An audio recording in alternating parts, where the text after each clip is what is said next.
day. Gio looking to start a Nats win for the 6th straight time. And last night, a late game incident that alters the Nationals lineup today.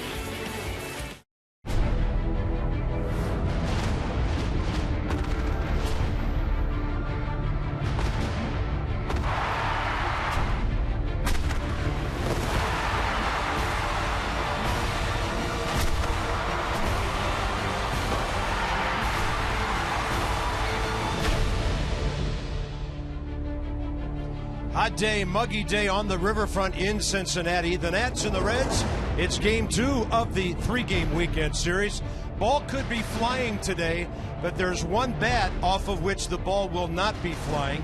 And it's not always good news when we have news for you in the open. Bryce Harper out of the lineup today.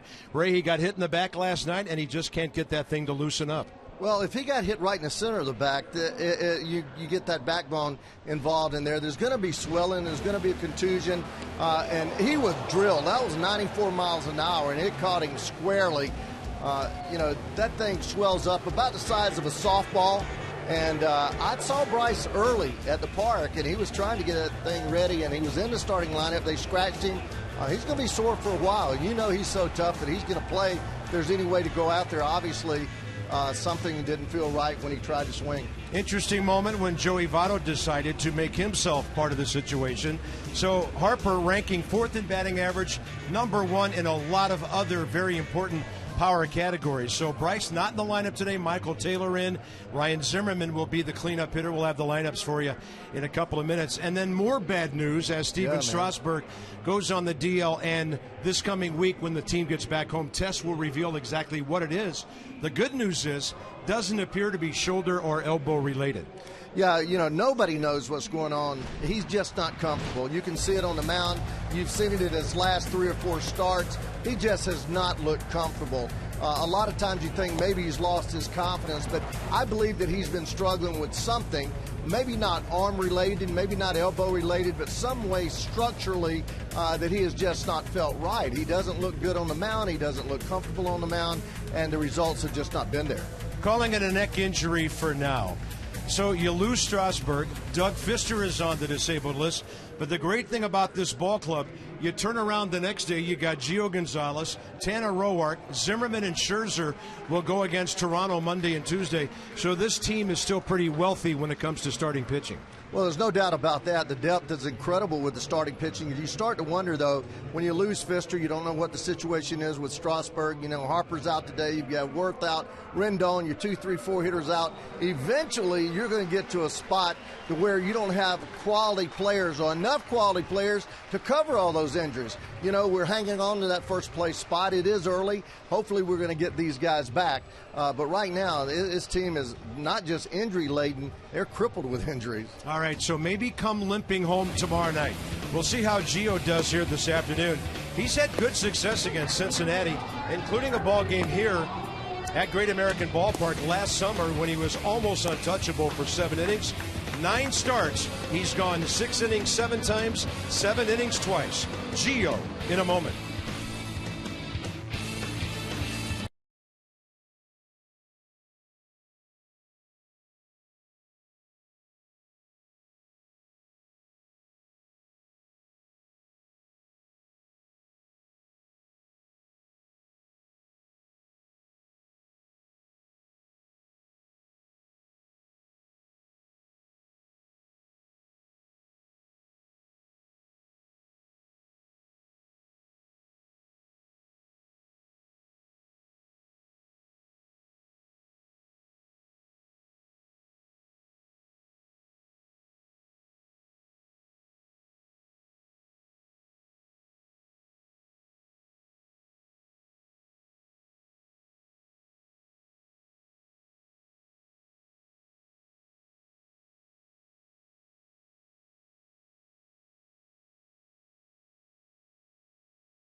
The Nats trying to get back even. This is a pivotal game. It's a 2-2 road trip right now, and the Nats could come back with another good road trip and another series win. Today depends on Gio. Ray, last time out Sunday against the Phillies, the Nats won that game 4-1. Pitched an out into the 7th inning, and he didn't give up a whole lot to the fighting Phils that day. He did not, Bob. He's been sharp all year long, really. He's only had a couple of outings that were not up to Gio's standard. 6 or 7 innings every time out. His curveball is extremely sharp. His fastball locating it away with a lot of movement. Didn't throw a lot of changeups, but when he did, he kept it down and away. So Gio, 3-0 in his last 5 starts. The Nats have won 7 of his 9, and really, that's the bottom line for any pitcher, any ball club. How many games does your team win when that guy is starting? Here's a 25-year-old Cuban rookie, 5 games, 3 starts for Raisel Iglesias. And the Reds, well, they see a lot of promise for this guy. He hasn't given up a home run. I mean, he has really kept the ball in the yard. And maybe Ian Desmond will be able to get him today. Desmond, last night, with a couple more hits. First inning up the middle, 5th inning down the third base line with an RBI. Ian now a Major League best 13-game streak, hitting .352 over that time. The lineup adjusted. You'll see it in a moment as Ryan Zimmerman replaces Harper in the lead in the cleanup spot.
BMW centers.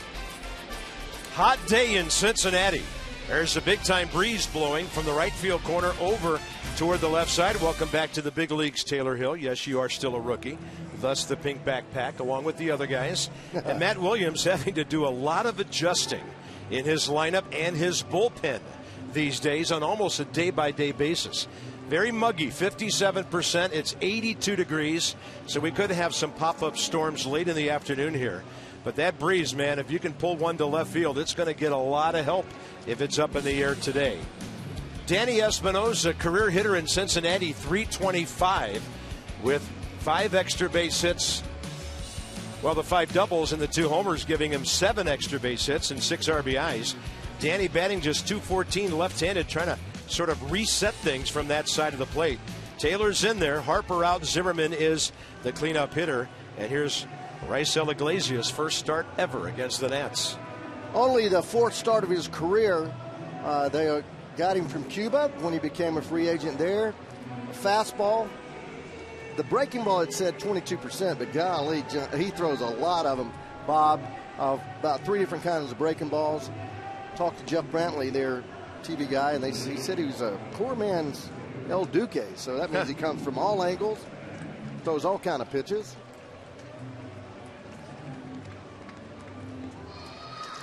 Defense for the Reds: Bird, Hamilton, Bruce around the outfield. Frazier at third, Cozart shortstop. Phillips back in there at second, Votto at first, Pena the catcher, and Raisel Iglesias on the mound. And as we told you last night, Brandon Phillips has won 4 Gold Gloves, his most recent. 2 years ago, 3-time All-Star, a Silver Slugger guy. And at times, he's the pulse of the Cincinnati Reds.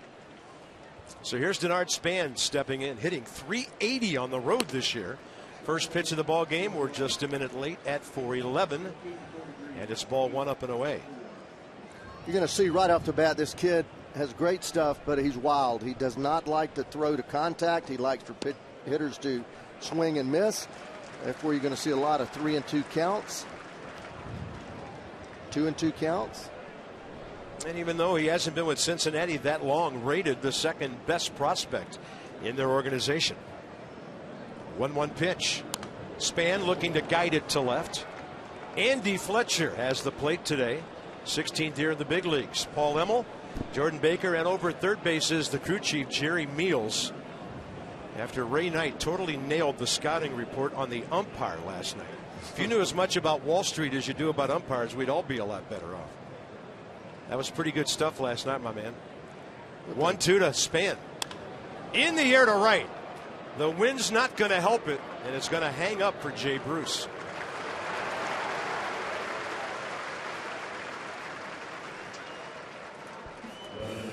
Gio, 5 career starts against the Reds. A 106 ERA, and the overall record 2-1. The Nats offense 13 stranded last night. They stranded 2 runners in the first 4 innings, and then 11 from then on. And Joey Votto, when he's hot, the Reds win. When he's not, they don't. And against the right-handed batter, Iglesias dropping down a little sidearm right there, and he gets Ian Desmond on 1 pitch. Hence the El Duque reference. Throws from about 3 different angles. Throws the breaking ball 3 different ways. Gets it in there 93, 94 with a lot of movement. When he starts dropping down to that arm angle, gets down around 3/4, that ball runs extremely hard into right-handed hitters, away from the left-handers. And this is interesting because you have a couple of quick outs to start the game. And then you have a number 3 man coming in who doesn't exactly work the count a whole lot unless he gets behind and has to battle. Escobar likes to be aggressive, and that's a breaking ball that gets over the outer half, strike 1. Hitting .356 over his last 22 games. Front door breaking ball, and Escobar aggressive into the left field corner. Off the wall on a hop, and he'll be at second base for Ryan Zimmerman. Escobar, 9th extra base hit of the year on double number 6. Threw him his second breaking ball in a row, didn't get it out there. The first one, very good outside part, leaves that in the middle of the plate, and he strokes it down the line. Easy double. He's swinging the bat, isn't he? Yeah, Escobar. A couple of hits last night. Singles his first 2 times up. Ended up 2 for 5. Here's Ryan Zimmerman. Maybe the cleanup spot will get Ryan jump started. He did have a knock last night, a double, the brilliant slide to score the go-ahead run in the 6th. But Ryan is 1 for his last 16. Low strike call. Andy Fletcher thought about it for an instant. Well, I remember Andy as a low ball umpire. I don't remember him being a guy that called the corners in the pitcher's favor. You pretty much have to throw it over the plate with him. A little bit outside, 1-1. So you saw Clint Robinson on deck. Pretty good pitch, but he's not one of those guys like Paul Emmel that gives you that. Jerry Mills, excuse me. Paul Emmel also a guy that I think is a pitcher's umpire. He's at second base today. Zimmerman high in the air out of play right side. And you do have to study umpires as a hitter. They're all different. They all have different zones. I always kept a book, a little spiral notebook. Joe Morgan started that in Cincinnati. He was always jotting down in this little book. And I asked him, I said, what are you doing? He says, I'm not charting the pitchers. I'm charting what the umpire calls on me.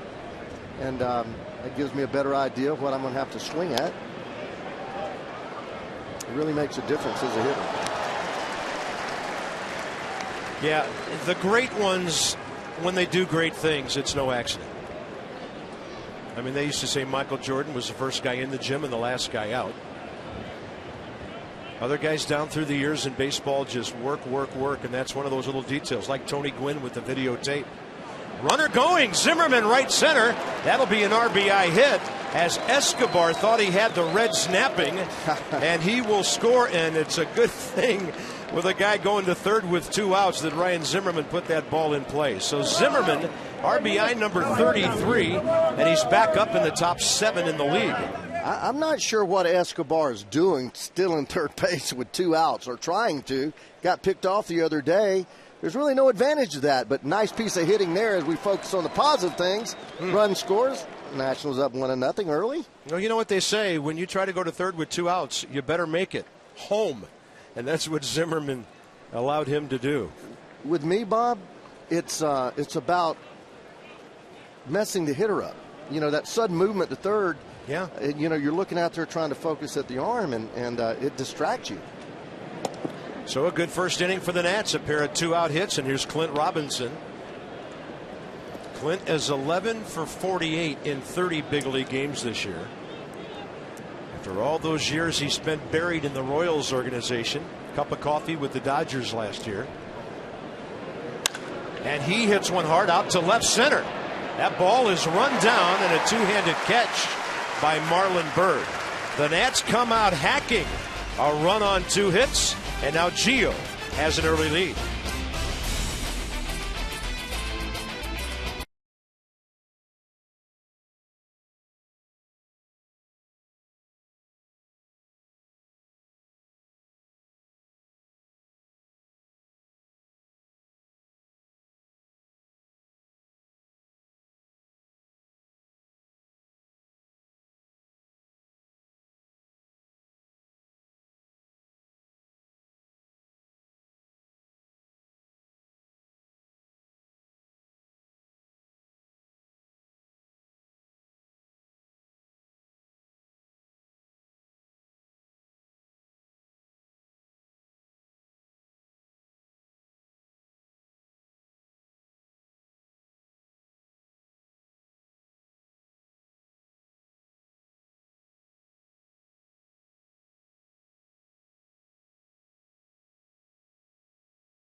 Two for his last 4, busting out of a bit of an offensive slide.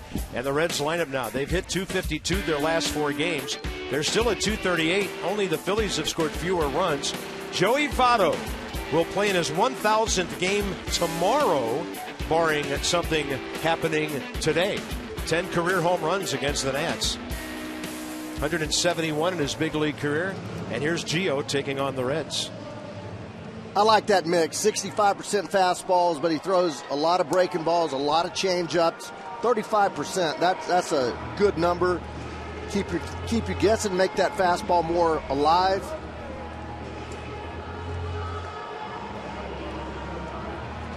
Well, Gio's been, despite some high pitch counts, which is sort of his MO, pretty durable this year. As I mentioned earlier, a couple of times this year, 7 innings. 7 starts with at least 6.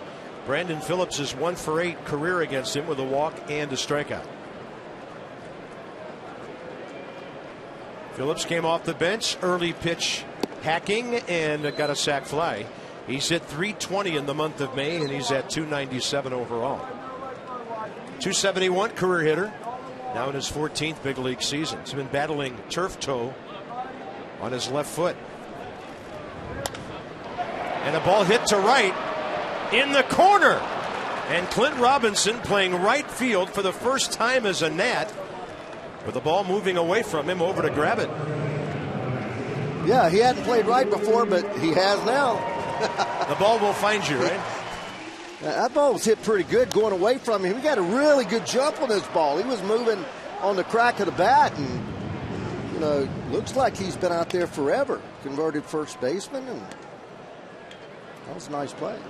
That is huge after the Nats score to keep Brandon Phillips off base. Here's Joey Votto. He has a career homer against Gio, one of his 10 against the Nats, and that 92 low and inside.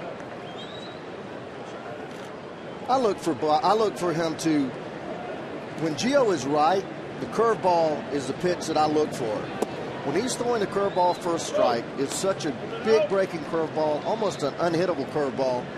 He's very tough to beat because he'll throw it 2-2. Hitters just get all locked up on it. So let's see if he throws that curveball for strikes today. If he is, they're going to be in trouble. My goodness. 3 times. Just a tick inside, I believe. Way inside, actually. And the 3-0. Gets the outer edge there with 91. Once again, calls that low pitch.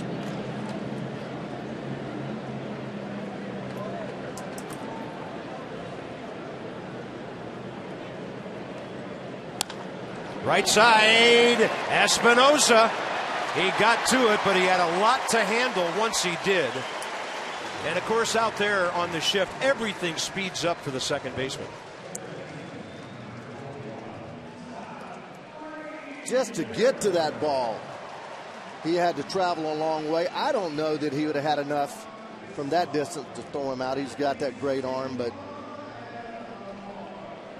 good effort just to get to that ball. Well, here's Todd Frazier.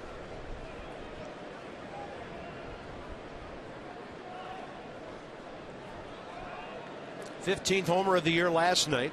RBI number 29. He's 5th in the league in extra base hits with 24. So let's talk about the big boppers around Major League Baseball. Bryce, of course, not in the lineup today, has 18. Nelson Cruz has 18, and he has 38 RBIs to go with it. That's number 1 in the American League, but Harper, man, way up there with 43 runs batted in. Todd Frazier, he's lurking. He's slugging. Gio goes changeup away, and the count's 1-1. Frazier, by the way, he's hit home runs in 3 of his last 4 games.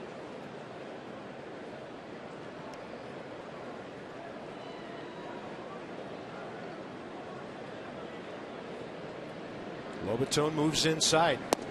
Pitch down and in there. And it's 2-1. 9 fastballs, 1 changeup thus far.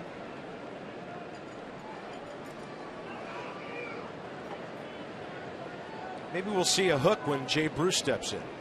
Unless there's a double play right here. Gio, by the way, start number 190 of his career. 196th overall appearance. He's won 84, lost 60.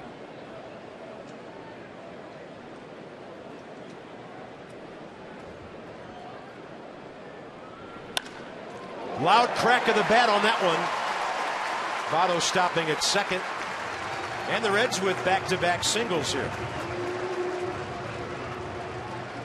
Change up, but he gets it way over the plate. Right down the middle, a little bit out.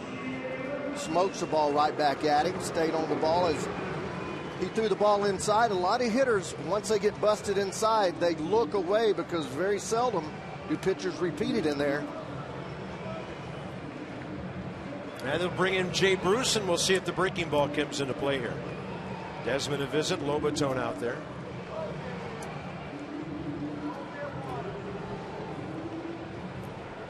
Jay Bruce career against Gio Gonzalez, 2 for 10, both hits doubles, a walk and 4 strikeouts. And he's starting to warm it up, Jay Bruce is. He's hit safely 9 of his last 11 games at .390.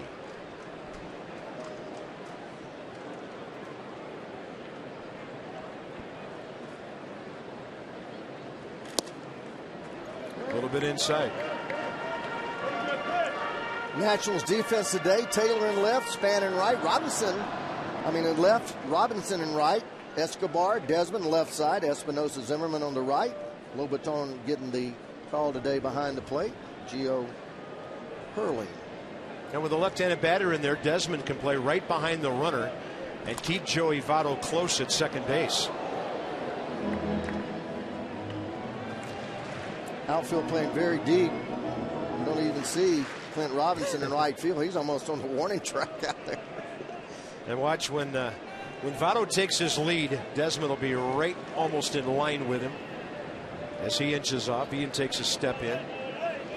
Tap of the glove to remind the runner he's there.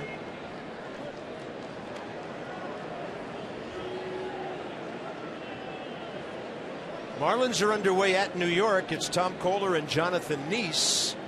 And the Mets have scored a run in the bottom of the first. They're a game and a half behind the Nats still.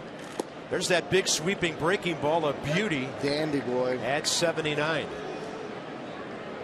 Yeah, look at the depth of this curveball and how far it sweeps across the plate. Breaks from one corner to the other. And when he's got that thing working, it is a long day for most hitters if he just goes ahead and starts throwing it. Sometimes he keeps it in his pocket a little too long for me, Bob. Almost a commitment by Bruce, and Jerry Meals says no swing. Perfect 1-2 pitch. We talked last night about how often with 2 strikes we don't make a pitch, but he gets there almost borderline right there. Dandy little breaking ball right off the outside part of the plate. Nice block by Lobe. Jay Bruce has bounced into 3 double plays.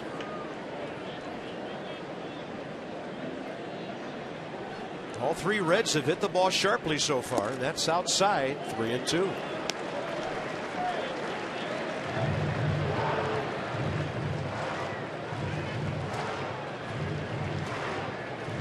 Cincinnati's a running ball club.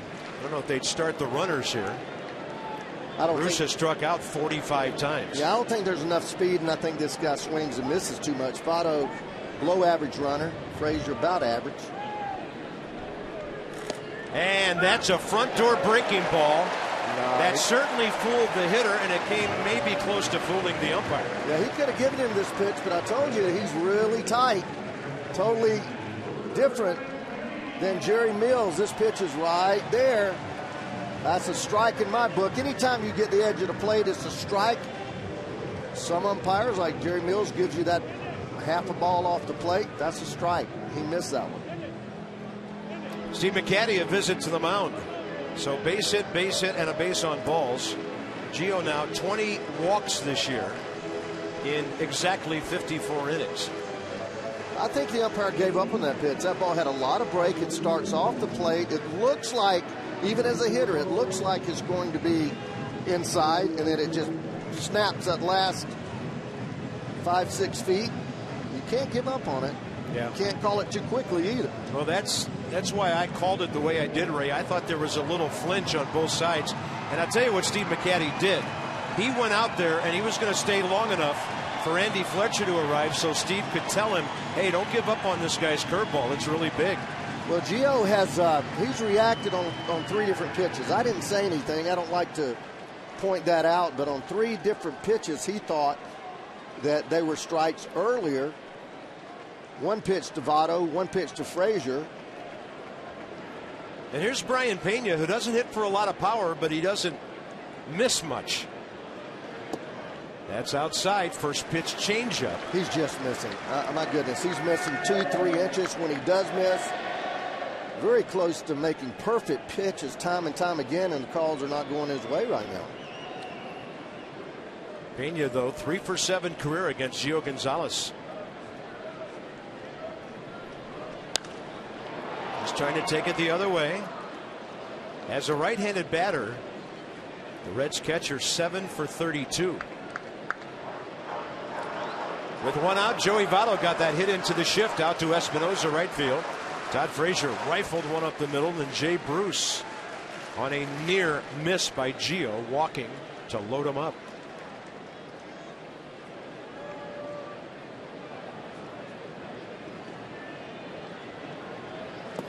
Inside, the ball skipping into the middle of Lobaton. And right now with the cloud cover here, things are darkening late in the afternoon. These are ideal hitting conditions compared to what it usually is at this time of the day. We've got some dark clouds moving in. They look like they're coming right up the Ohio River with that breeze. 2 balls, 1 strike.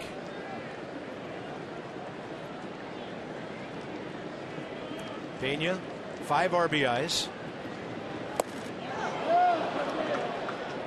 That's a swing, and it's a good thing Paul Emmel said it, because it was a borderline pitch that was not going to be a called strike.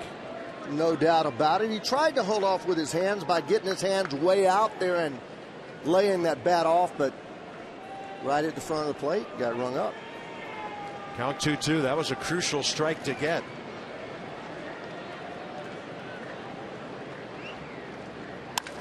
Line drive, double play as Desmond goes to the bag.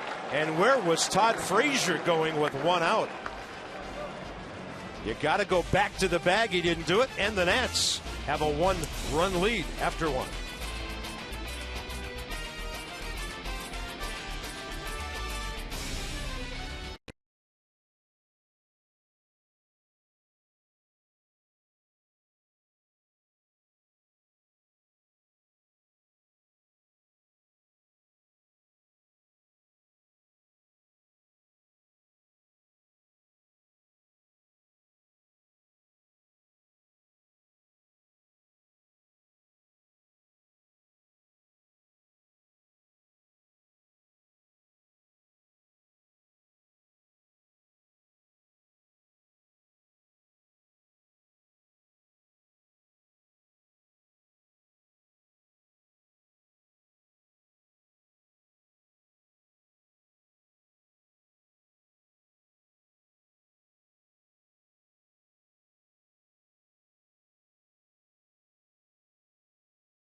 Wandering way off the bag with 1 out.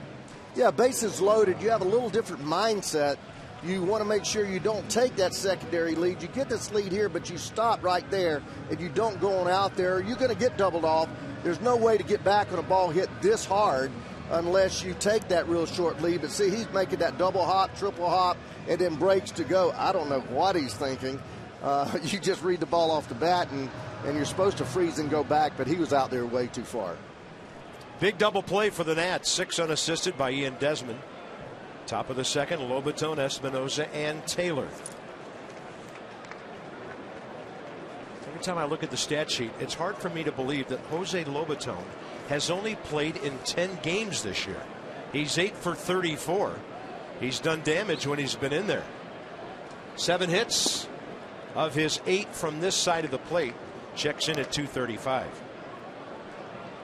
Yeah, Ramos, after missing all those games the last couple of years, he said, I'm not going to let anybody in there. Yeah, well, this bat has determined some of that. Wilson has been red hot. Little cooling off period the last week or so. And Lobaton, who has shown us some pop with 2 homers already, has a 2-0 count.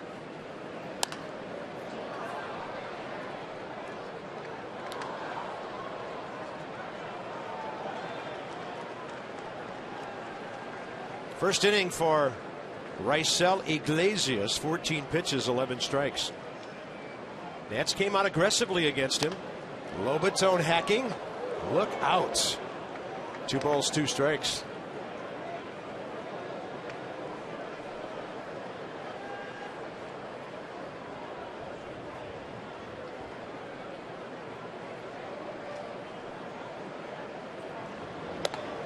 Fastball up. Counts full. Mercedes-Benz will track it. Right there at the top of the zone. Not going to call anything borderline. 3-2 pitch. Lobaton can't get to 90 upstairs. Iglesias, first strikeout of the day.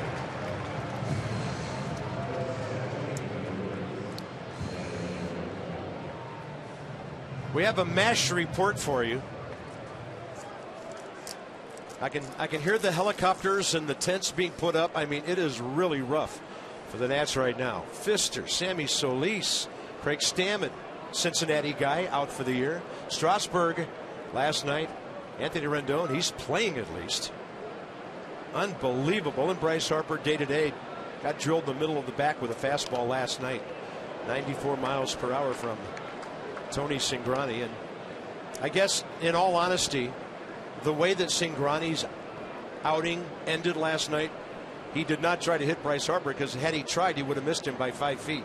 He was all over the place last night. Yeah, it would make zero sense. First of all, Bryce hasn't had any history with this ball club. You got the hitter would be the go-ahead run.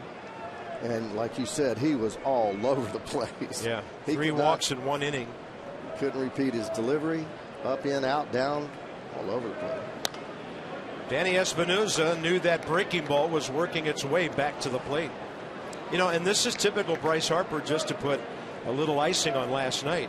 He stayed in the game and then had one of the best at bats by any Nat 2 innings later, when he hit that base hit up the middle after his little conversation with Joey Votto.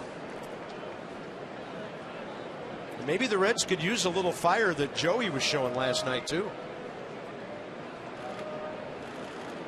Espinosa takes the fastball up. It's 1 ball, 2 strikes. Seems to me when he throws the fastball at 93, 94, it's elevated. When he's throwing it 89, which is he's trying to get a lot of sink and movement, it's down. So hitters need to go ahead and recognize that. That's an off-speed pitch, diving down and in. I believe that's the first changeup he's thrown there. Throw Danny one down and in right here about 92 and see how far he can hit it. He might pick off a riverboat. Had him reaching, and it's a rollover grounder foul. That's that sinker, 89, 90. He throws a lot of pitches. He varies that arm angle, about high 3/4 to sidearm. So far, we've seen a 4-seam fastball at 94, 2-seamer at 89, 90, a slurvish looking pitch at about 80, and then the slider at 82. Espinosa jammed, and he fights it off. It's a nice pitch to hit here. Look at this. It looks a lot like El Duque as he turns his back. Both of them from Cuba. This kid signed a big contract for, what, 7 years? 7-year contract? Sounds right. Signed through 2020. So, 6-year deal. That's close. Andy Fletcher, for a moment, looked like he was going to stand up straight. And Brian Pena was ready to throw the ball to third base. Just a tad outside. But boy, all you kids at home, when you get 2 strikes, you better foul that one off, because there's a lot of umpires going to ring you up.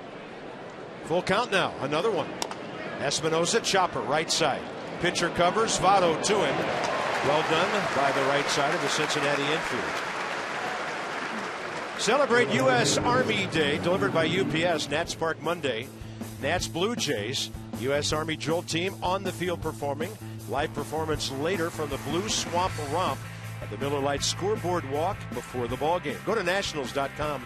Check out ticket, promotion, information, whatever you need to know about your Nats. Hey, check the schedule. See what upcoming games you'd like to have tickets for. Here's Michael A. Taylor. Late insertion into the lineup today. Michael's been scuffling. He shows bunt and gets Todd Frazier on the move. And that breaking ball down and away, Ray, is the pitch that has gotten him into that tight spot. Yeah, he just doesn't recognize it yet, Bob. He will. It's a tough pitch to recognize. He's a deadly fastball hitter. Front door breaking ball for a strike there. I just don't think he recognizes the rotation of a breaking ball and he picks it up late.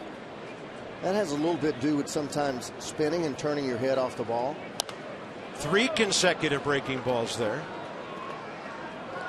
Plus, I haven't seen him hit very many balls hard to right field. When he hits the ball, it's generally from the middle of the diamond to left field. And in order to hit the breaking ball, you've got to create an angle with your front shoulder toward the second baseman and drive the ball that way. He got a fastball, fights it off. Well, when Michael came up last year, his ability to drive the ball the other way was one of the things that impressed us about him. His first big league home run was the other way at Citi Field. Hasn't done that as much this year. No. Going to go away once again. With the heater, and it's outside. Marlins just got 2 in the second at New York and lead the Mets 2-1.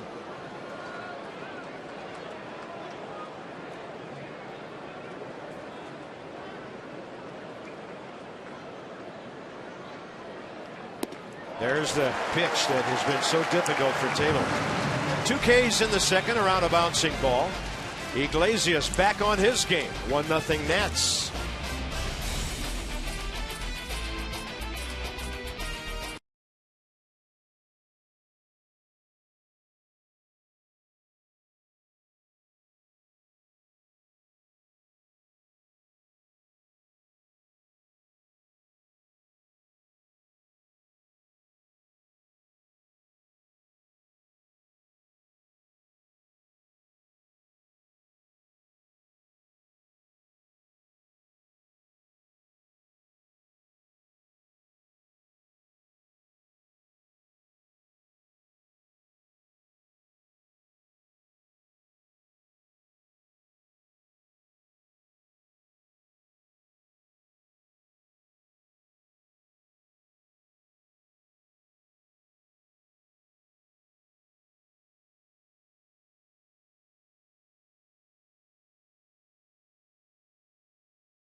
Time, and recently Gio Gonzalez got a tip from closer Drew Storen, who noticed something mechanical from watching Gio's outings while in the clubhouse before heading out to the bullpen mid-game. He noticed that Gio needed to stay a little over his back leg a little longer and allow his arm to catch up.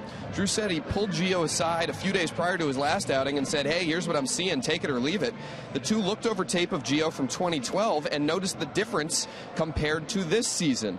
Gio made the adjustment his last start. He saw very positive results from it, and he credited Storen from coming up to him. Storen said, "Some guys might not love me coming up to them with specific information on how to adjust their mechanics, so he did it a little carefully, but Gio took the tip, and he feels that it's worked for him."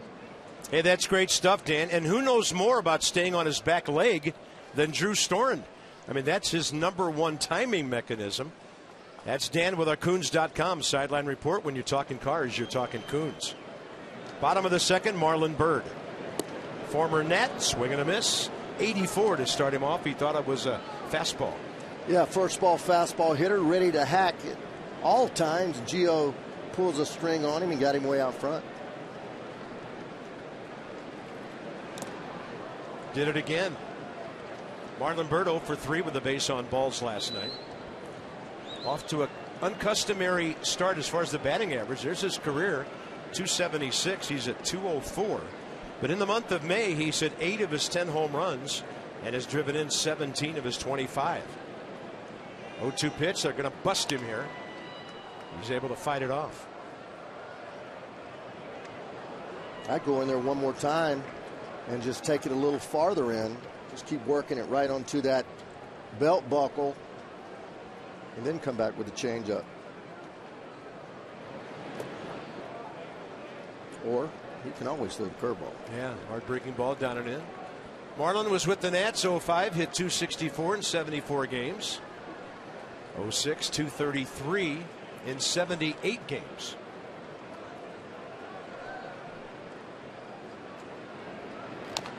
Had him chopping at a pitch low. Another changeup. He was traded to the Nats for outfielder Endy Chavez. And then picked up by the Rangers after that. Had some really good years in Texas. Not a bad place to hit.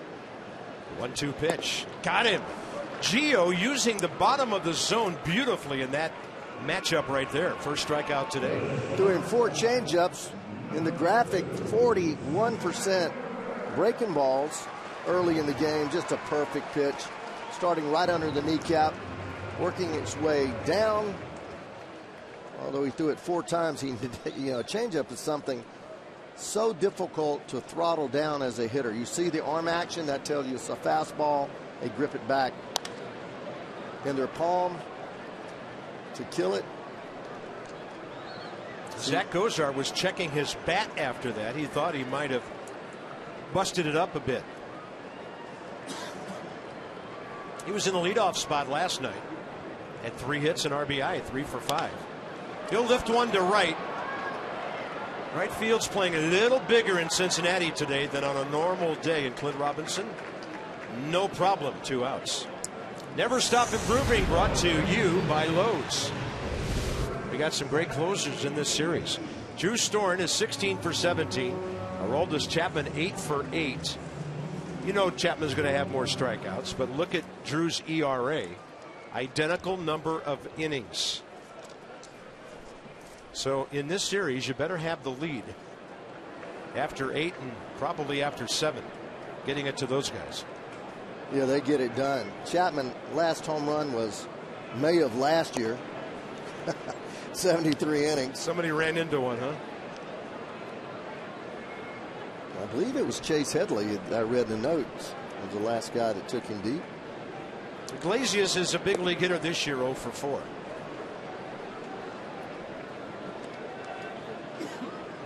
So in this case, with the pitcher batting 8th, if the Nats get him, Billy Hamilton leads off next inning, and that's part of the Cincinnati plan by Brian Price, having the pitcher bat 8th in case he's the last out of an inning. And you've got Hamilton, Phillips, Savado, and Frazier coming up after that. Practice that Tony La Russa started years ago. Yep, he did that with Mark McGwire to get more men on base for that big bat. A 1-2-3 for Gio, a couple of strikeouts. Nats 1-0 after 2.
Important connections. Yunel Escobar, 2-out double first inning. Ryan Zimmerman with Escobar running to third with 2 outs, brought him in. And then Gio, 35 pitches, 21 strikes, his first 2 innings. And here's the 2-out hitting by the Nats. Yeah, he threw him a nice breaking ball pitch prior to that, then got that one over the plate. Unell crushes it, then beautiful piece of hitting. Line drive right over second. As you mentioned, not sure why he's doing it. Escobar running with 2 outs. Second to third. Won't quite get that strategy, my man. You know what? 1 out of 2 times it works for you. But I don't know if I'm comfortable with 50%. So here's Gio leading off the top of the third. 0 for 12 this year.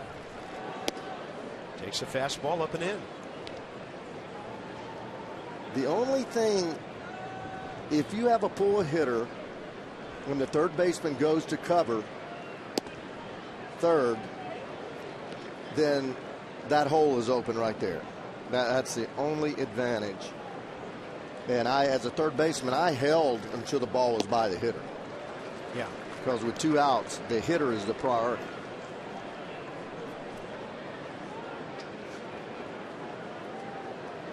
One ball, 2 strikes. 4 in a row for Iglesias, and now 5 since the base hit by Ryan Zimmerman, and 3 of them have been on swinging strikes. Celebrate the season with the American Standard All-Star Sales Event. Visit MidAtlanticComfort.com. Amazing rebate financing opportunities. So guys on the road traveling with bats. Denard Span, 3rd in all of baseball at 380. And his first time up today, and by the way, only 2 of those guys, three in the middle in the National League, Aoki and Grandal. But first time up, Denard put a big time charge into one. The wind has died down a bit here, and the sun is back out. So that's good news for keeping weather away. But Ray, as you well know, this can be a nasty time of the day to try to pick up spin on breaking balls. It is. Sun's so bright, shining right down on the baseball. It's difficult, as you mentioned before, about being a better hitter situation when it's cloudy. It's just because you see the ball better, because it's not so bright. You get the sun reflecting off of that center field wall. Also, it's something that distracts you.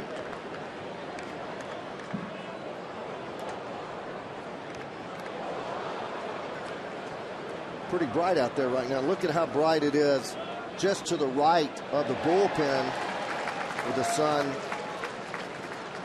shining right down on that.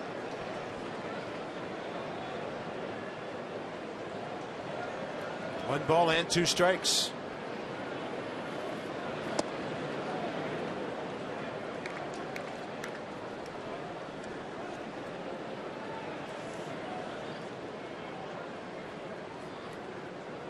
Denard, a base hit in 4 trips and a walk last night. And the 2-2, and he stayed with the 85 changeup that was sitting upstairs. Actually dropped down underneath to throw that changeup.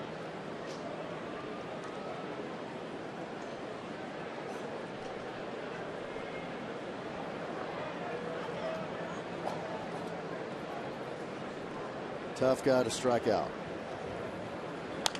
Span fights off another. Denard Span, official at bats this year, 131. He has struck out 13 times. So he's making contact 90% of the time. Mercedes-Benz tracking the entire at bat here. A lot of stuff away, only the 4th pitch missing inside. 2-2 again. Span guiding it. That was off speed down, and he had to reach for it. Brandon Phillips takes care of that. 2 outs. Ian Desmond will try to break up this string of consecutive hitters retired. Ian has the longest current hit streak in Major League Baseball. Daniel Murphy, the doubles machine of the Mets, 5 games behind him. So in the National League, those are the guys.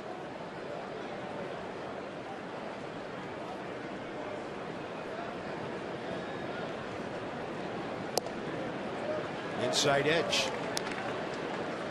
Desmond, first pitch he ever saw from this guy 2 innings ago, hit it to the shortstop. Zach Cozart threw him out.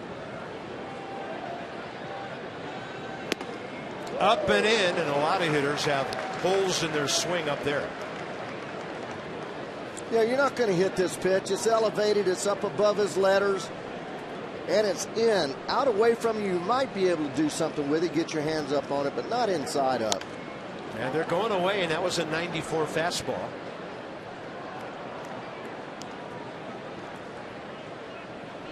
Well, I have him for 7 different pitches, although they're not necessarily different pitches. They're just different angles. Well, if you're a hitter, that's 7 different pitches. 0-2. Desmond pulls off the breaking ball. So he has struck out 4 of the last 6 Washington Nationals.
The line's right in there somewhere on the Kentucky side, right back toward the Queen City of Cincinnati. Beautiful day, muggy, warm, and how about some hot dogs? Hatfield presents it, and that's Monday night, the Nats and Blue Jays. They'll be available at all Nats dog stands until the start of the 6th inning, while supplies last. Get your game tickets at nationals.com. $1 hot dogs.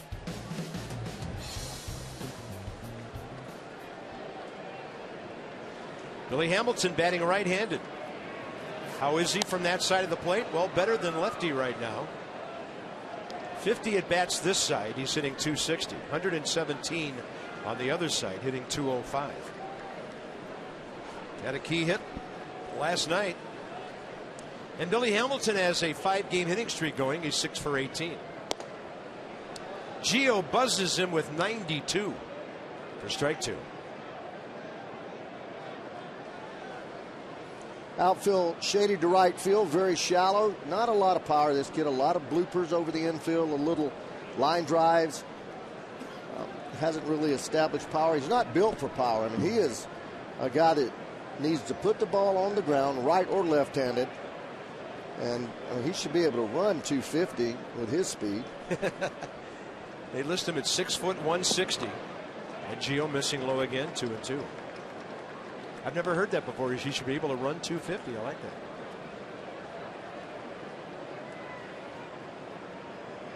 Number 2 in the Rookie of the Year voting to Jacob deGrom of the Mets last year. 2-2 pitch. Well, Gio got him 0-2 and started nibbling. You don't want to lose this guy and put him on. Top of the hour here in Cincinnati. Hope you're enjoying Nationals baseball back home. Bob with Ray Knight and Dan Coco. That's a solid piece of contact right there. All right. Game on with Gio Gonzalez looking right at Billy Hamilton as the left-handed pitcher. Yeah, he doesn't have it. Hamilton doesn't have it in his makeup not to run, so he will run unless Price puts a hold on, and I don't know that he ever gets the hole signed. He's 19 for 22. D. Gordon is 1 ahead of him.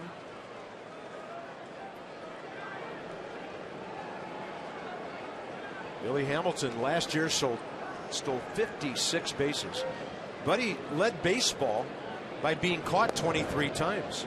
He's got a funny way of stealing bases too, Bob. He doesn't get really set. He kind of gets out there and just walks, just a little walking lead, and just bursts into that quick first step.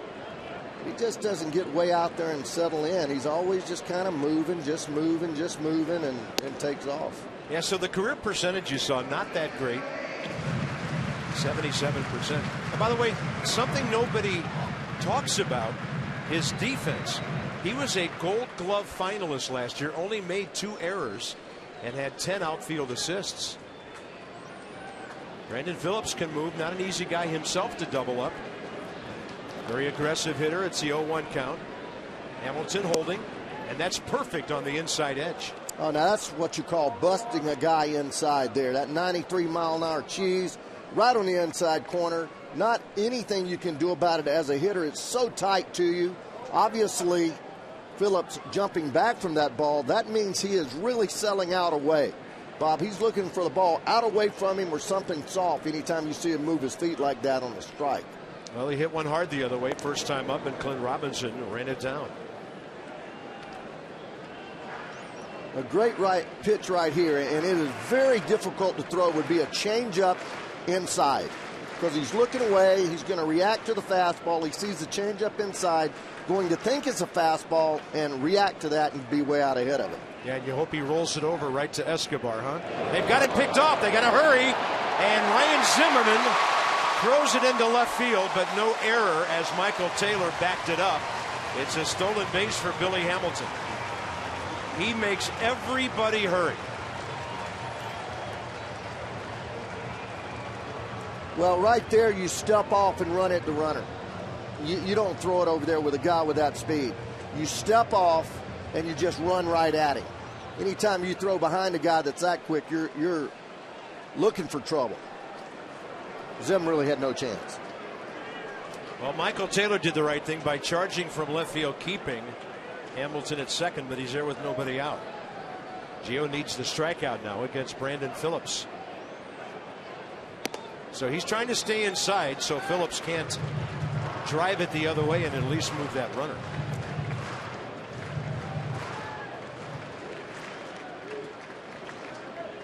Tying runs out there. You kind of reflect back on the at-bat when Gio Gonzalez had him 0-2. It went to 3-2 and Hamilton got the hit.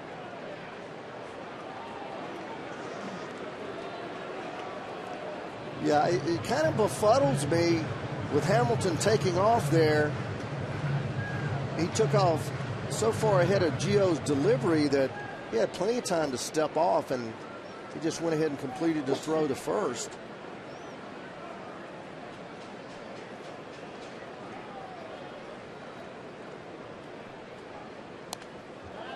Well, he's trying to go to right field, isn't he? That was an inside-out swing. That ball was right at his back kneecap, and he dropped the bat barrel inside, trying to inside out that ball to right field. Very difficult thing to do.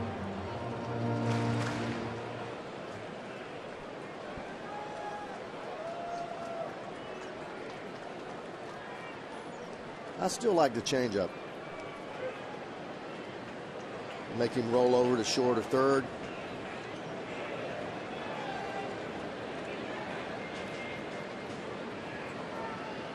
Breaking ball. It's hit behind Hamilton, so he easily goes to third base, and Ian Desmond throws out Phillips. A very productive out for the Reds.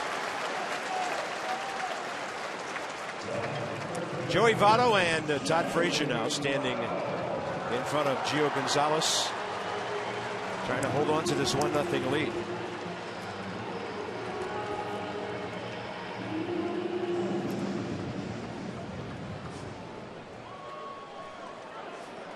Real interesting right here how Matt Williams does not play the infield in. We're early. It's just the third inning.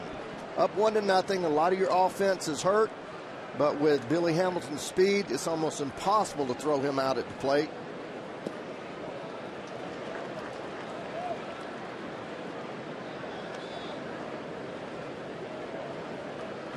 Basically, you're just giving them a run. Any contact except back to the pitcher scores a run here.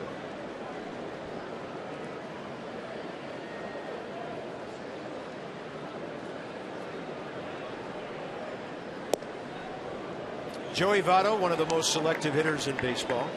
5th in the league with 26 walks. Taking, it's 2-0. Nice pitch, big breaking ball. He's got it going today with the breaking ball. His fastball is outstanding at 93, 94. Hasn't thrown a lot of changeups.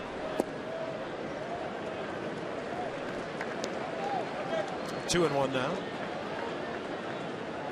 Gio's thinking about strikeout. You want to, there's times when you go to contact, there's times when you want to strike him out. Gio does not want that run to score. Matt's saying, hey, we're going to win this ball game. If it's 1-1, we're just going to stay there and rely on our offense. Strike two on Joey Votto. Situations like this is where we have really come quickly to appreciate what Max Scherzer does out there. He thrives on situations like this. Doesn't he, partner? I'm telling you, you look at him, watch him pitch day in and day out, and there's not anybody, and I mean this, this is not hyperbole. I don't know anybody that I've seen that stalks the mound, takes control of a game in situations like this better than Max. Target inside. Gio goes with the low fastball. Joey Votto hits it a mile, and it is gone. He has 2 opposite field home runs in this series.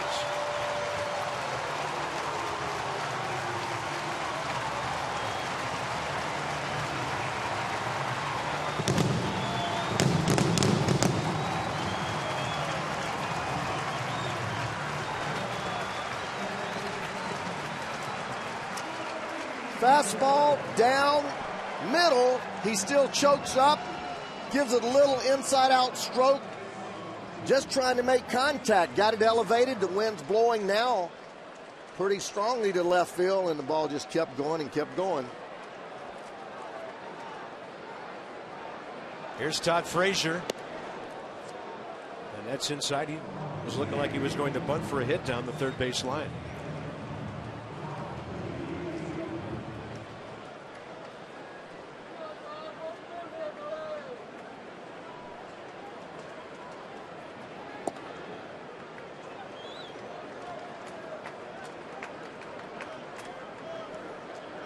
Last night he hit one 428 the other way. That was 412. Look out here, 2-0 to Frazier. He was all in.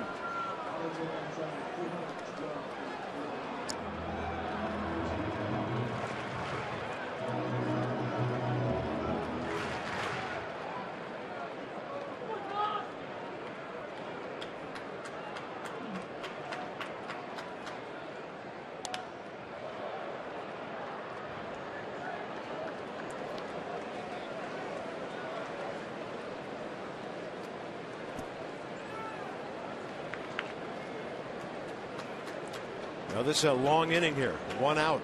Started the inning with 35 pitches. 20 pitches later, 1 out and 2 runs in. Big slow breaking ball. Frazier makes the adjustment and just bumps it out of play.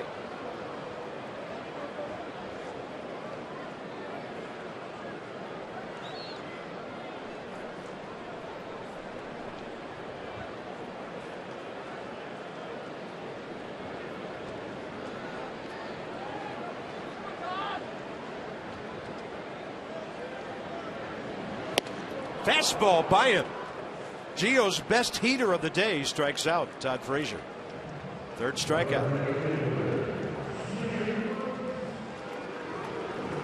This is what happens when you elevate. Even if you're a good fastball hitter, very difficult to catch up with that thing when it's up there around your chest, and he throws it just above the belt. Little extra juice, 94 miles an hour. Frazier drops his hands in, tries to alligator arm it. Can't get him out there.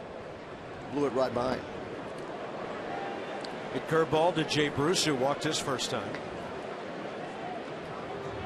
Well, the Reds have been the slugging team in this series. They've out-homered the Nationals 3-0. And then Bruce all locked up right there He wants to get out of Dodge after that attempted swing, and it's 0-2. We're sitting about 2 stories up and about 150 feet from home plate. I'm watching this game from the monitor, but Gio has great stuff today. Yeah. Well, sometimes the hitter beats you. Joey Votto went down and got that fastball, and it's 2-1 Reds.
Yoga in the outfield. You need a special game ticket and enjoy a 45-minute yoga session in the outfield grass after the Nats-Cubs game that starts at 4:05.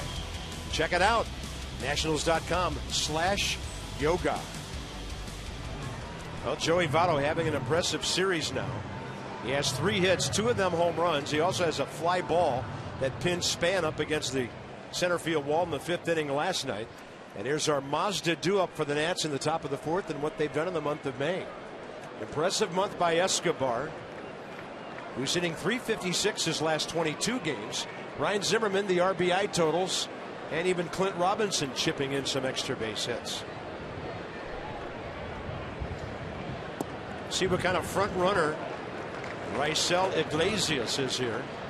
With a 2-1 lead, top of the 4th inning.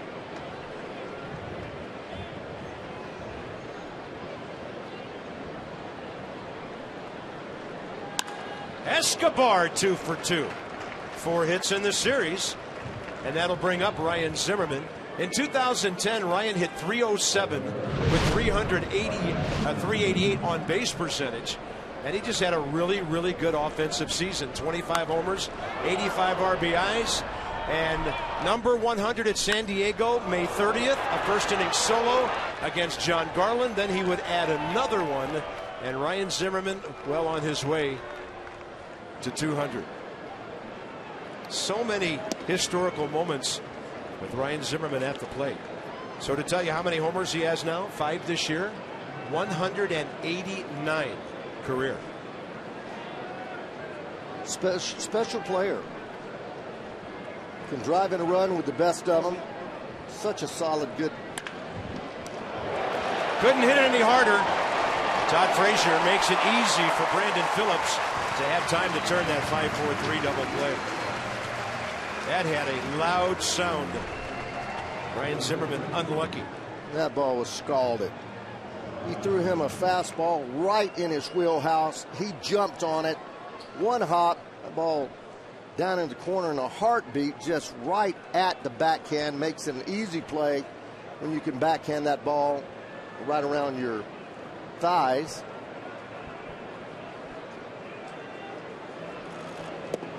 First pitch changeup. Clint Robinson thought it was a heater. 30-year-old rookie. Fly ball to left field first time.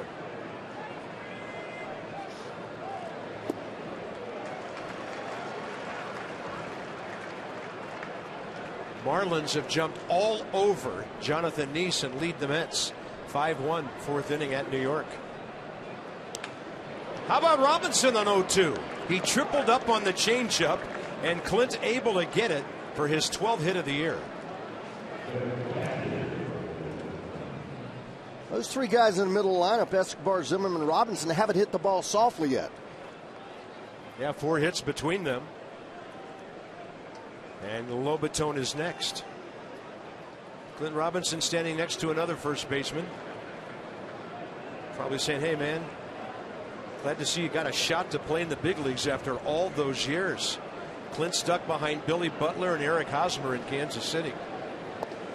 Lobaton thought that was a first pitch fastball, and by the time he swung, it was diving down and in. Well, that's 8. He broke out that little cutter slider underneath the left-hander's hands. He hasn't thrown that yet, so now that's 8 different pitches I've seen from him. There it is again. A little deeper this time, a little more downward break. Same result, same spot. Lobe swinging at 2 balls way down out of the strike zone. 0-2 pitch. The Cuban battery communicating well here. When Iglesias and Brian Pena first worked together, they were the first pitcher-catcher battery born in Cuba for the Reds since 1918. A couple of guys named pitcher Dolph Luque and catcher Manuel Cueto. 1-2 pitch. Looks to me like they're operating a lot based on what happened on the previous pitch. Another strikeout and a double play ball. The Reds still on top.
For the Reds in a 2-1 game. T-Mobile with our game changer, and last inning it was that at bat, Gio and Joey Votto. Started him down, then came back with a curveball that ended up away, then in, and then comes right back in there, and he's late looking for the breaking ball, and he comes back with the fastball again, switched off the breaking ball to the fastball, throws it almost in the same spot. That's very difficult when you see a hitter late on a fastball not to want to go right back in there. But when a guy like Votto is that late, he is looking for something different. So you got to put that in the back of your mind. Catcher has to think that way and realize, okay, if he's thinking breaking ball here and we throw it by him, he might switch off and go back to the fastball. And he did, and we threw him the fastball, and he killed it. Yes, he did. Joey Votto now, 9 homers on the year, 24 RBIs. He has his 19th multi-hit game of the year. Brian Pena leads off in the 4th. Broken bat, and the ball will carry to Michael A. Taylor in left.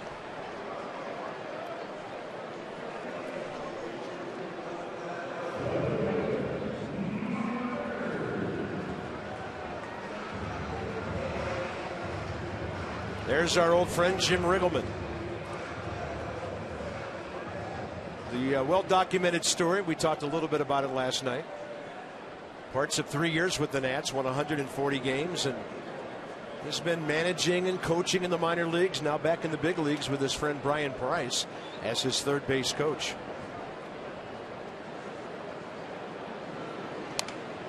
Up there hacking Marlon Byrd.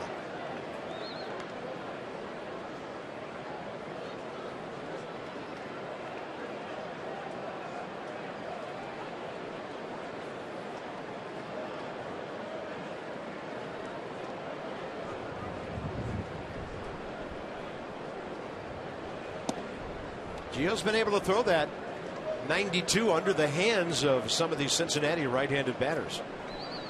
Struck out Bird first time, working him over down there.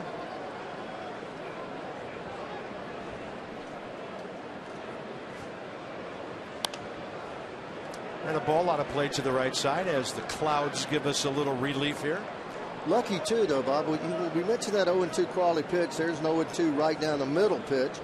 But with Billy Hamilton, gets behind him, as you mentioned, and so correctly so, 0-2, and then walks him, and that created that big inning last inning, a 2-run inning. I mean, Billy Hamilton's a big league hitter, but he's a guy you can challenge. And Gio nibbled and almost walked him, gave up the 3-2 hit. And then Joey Votto took care of the rest. And then when that guy gets on, he disrupts everything. The 0-2 to Bird. Had him reaching. Well hit. Ian Desmond can't get there. So a little bit strange that 0-2 counts haven't been that great for Gio Gonzalez the last 2 innings. Let's check in with Dan. Bob, Anthony Rendon started his rehab assignment at Double-A Harrisburg yesterday, playing buoy. It's our PNC minor league report for the achiever in you. Rendon struck out a few times yesterday, but did get a hit. Played 7 innings, scheduled to go 9 for Harrisburg again today. Positive signs for Anthony Rendon as he works back from that oblique injury. Boy, that is great news. The Nationals are in first place. They've scored the most runs in the National League. And Anthony Rendon has not had one at bat in the big leagues this year. What an addition that will be. Best hitter on this ball club last year, a guy that can hit any type of pitching. Great, unbelievably quick hands. Can't throw the fastball by him. Adjusts to the breaking ball. Works the ball to right field exceptionally well. We need him. Yeah, and part of that is with everything going on with the ball club, guys hurt, the timing would be perfect for Anthony Rendon to get back up here in the next week or week and a half. Zach Cozart, fly ball to right his first time. He's a guy who can move the ball around and hit it through the other side. A lot of room over there with Espinosa cheating up the middle for a double play, but he's going to pull it for a double play to Ian Desmond. 6-4-3. The Nats turned their second twin killing of the day. It's on to the 5th inning. Espinosa will lead off. 2-1 Reds.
our Washington Nationals here. On to the fifth inning. Jeep takes us inside some numbers. What's up with offense in this hitter's ballpark for the Nats? Averaging under 3 runs a game last 5 times here. Hitting .235. Only 1 homer. Slugging not good at all. The Nats just came off a 3-game series at Wrigley Field where they scored just 7 runs, but the pitching was solid and they were able to win that series. Yeah, those stats are hard to believe in this ballpark. There's not a better hitting ballpark, and we've said it. We said it last night in the open. In this ballpark, you see the ball great. The gaps are really short. Anything down the line carries. Center field 404. You saw the ball that Votto hit. If you get it in the air, it jumps. And it's a big outfield. I mean, 404 to straightaway center, and then the 370 to 390 gap out there, it gets deep in a hurry. But it's just right in those power alleys. Ball jumps and infield's real quick. Yeah. And you can see because of the scoreboard, the left field wall higher than the right. Yeah, right field's the real bandbox, 370 to the gap. And as we mentioned last night, part of that design was when Ken Griffey Jr. was returning to Cincinnati from his days in Seattle.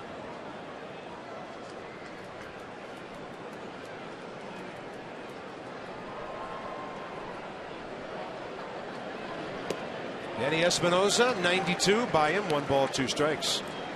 Pulled the ball first time. Iglesias had him lunging. He's averaging right around 15 pitches per inning. A run on 4 hits, 5 strikeouts. And the guy who's capable of walking guys hasn't walked anybody here.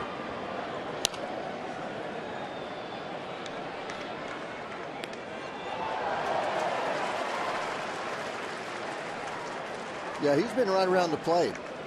Talking to the Cincinnati people, and they were talking about how difficult it was for him to throw strikes. He's thrown a lot of strikes today.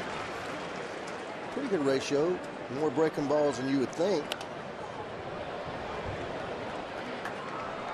Danny can't quite catch up to that fastball. He's given him at least 2 good pitches to hit. You generally get at least 1 in the big leagues. If you're patient enough to get 3 or 4 pitches deep in the count, you will get a ball to hit unless the guy's just really on, or you're Max Scherzer.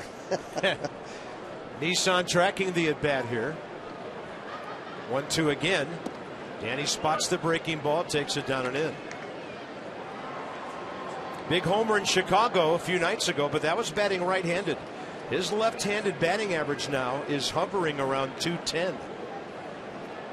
And he has a tough time over there. He has pop, we know that. He gets hot, has a good week, but he hasn't been able to sustain it. Yeah. That's a great level swing.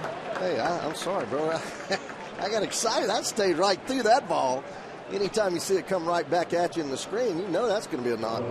His first base hit of this series, and now Michael A. Taylor will try to duplicate that. He walked a couple of times, once intentionally last night. 0 for 3 here in Cincinnati. That's a beautiful stroke right there. He caught up to that fastball. It goes to show you throw enough of them, these big boys are going to hit it. Michael A. Taylor needs somebody to make a mistake so he can just drive one somewhere. He has been pitched in pretty nasty fashion lately. They'll bust him inside with some fastballs, go down and away with the breaking stuff. Gio on deck here, top of the 5th. Nats have 5 hits, as many as the Reds. I'd like to see Danny work a lead over there. He has a very short lead. I don't know why we're not really working on our leads quite as much as we did last year. Certainly not as much as we did with Davey Johnson. Our running game has not been there at all this year. Danny has a capability of stealing a high percentage of bases. Taylor pops it up over the Reds dugout. Well, you know, Span started the season on the DL. That slowed things down. Rendon hasn't been here. Taylor's still a young guy trying to figure out how to grab bags. But if you would have told me that on the second last day of May, the Nationals would have 12 stolen bases, I wouldn't have believed it. The Reds lead all of baseball with 46. In fact, 47 counting Hamilton's today. Taylor gets a fastball, and he's gone. He was obviously trying to react to a breaking ball, and then the express was by him. Well, it wears me out as a former player to see somebody take a ball right down the middle. I mean, that ball is so much down the middle of the plate. You've got to think fastball. You've got to think middle away. You can't freeze up on a fastball. You certainly can't think slider. That ball is so hittable. It's a mistake pitch right there. You're more aggressive with 2 strikes. You know, I can't figure that out. That's a slider up and in. Gio had squared around to bunt, able to turn away from the pitch, and he's aboard. The Nats get first and second, 1 out. That one really got away from Iglesias. That's the kind of pitches we were expecting to see from him. Even the people here say that he is wild and can throw the ball to the backstop, can bounce it at 56 feet. That's the first one that's gotten away from him. Tried to torque a curveball, didn't do anything, but looked like it almost slipped out of his hand, didn't it? Pretty good reaction by Gio, able to turn away from the ball, and he took it off the hip. Denard Span has pulled the ball twice, fly ball to right, ground ball to second, tying run, second base, 1 out.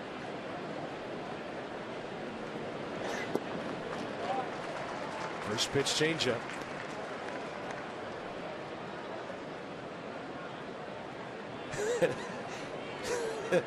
Last night Harper, and today Gio Gonzalez having chats with Joey Votto. Gio plays happy. I love to see that smile. He's such a great competitor. I'm sure he said something that amused the Cincinnati first baseman.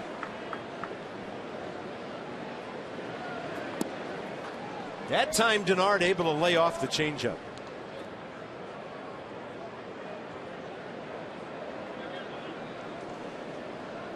Hamilton playing tight, Bruce playing tight. Going to be difficult to score, even though Danny runs well. If the ball is hit hard, both those guys throw well. Bruce inching in a little bit more.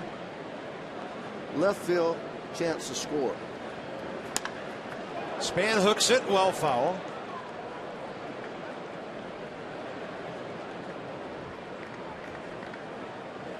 Nice crowd here today. The Reds are averaging just over 29,000. They are 10th out of 14 National League teams in attendance. Those shadows are going to start creeping into the batter's box and then out toward the pitcher's mound soon. And Denard, look at the hits. He's gone to left and center more than he's pulled it. And, you know, the home runs go to right field.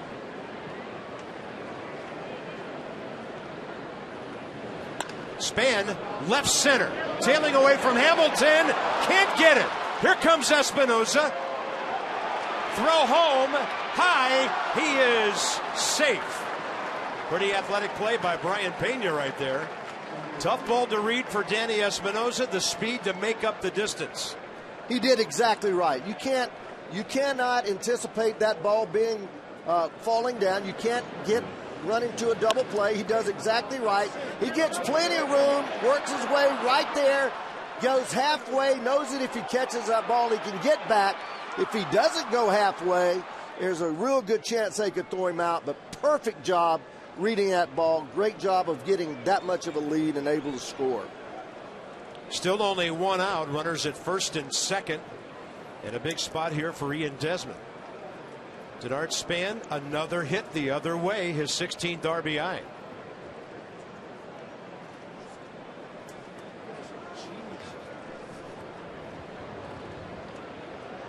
Desmond's pulled it to short and struck out.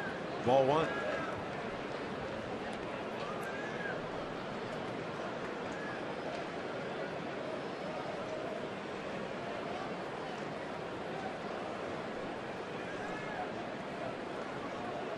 And keep in mind, Gio Gonzalez, the runner at second. Desmond, left center. He didn't get it. Ball hanging up for Hamilton. Must have got him down around the end of the barrel. 2 outs. He had 2-out chance for Escobar. Well, tomorrow to wrap up this series, Michael Lorenzen goes, another rookie for the Reds. Tanner Roark for Washington. The Blue Jays come in for 3 night games. And then the Cubbies show up on Thursday. So we'll go back-to-back weeks against the Cubs at a 4-game series starting Thursday night. Nats Extra, anchored by Johnny Holiday, no matter who he's working with, 30 minutes before and after every Nats game. You know what I tell Johnny after every show? What, nice try? Almost. I tell him, I said, hey, Johnny, all you need is a little bit more experience and you can get this stuff down. Yeah. Couple more years of seasoning, John. Yeah. There's former Nat Ryan Matthews, recently called up by the Reds with a great sinker, part of their bullpen. Ryan just wasn't the same with the Nats after he broke his own hand in San Diego 2 years ago in anger after a rough outing. Glad to see him back in the big leagues. And by the way, you'll see a visit with Ryan on Nats Extra tomorrow. Here's Escobar.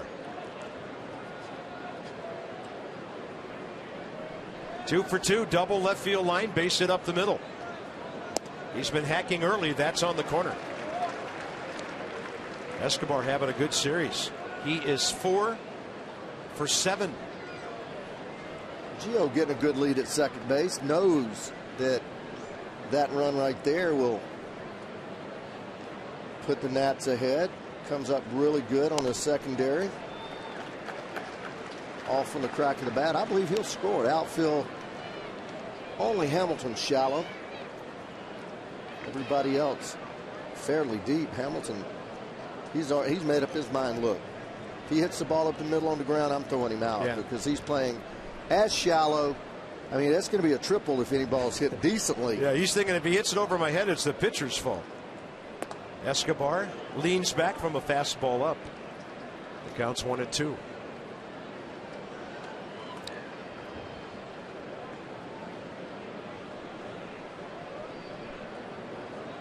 He needs to hang that breaking ball. He likes to throw it in this situation.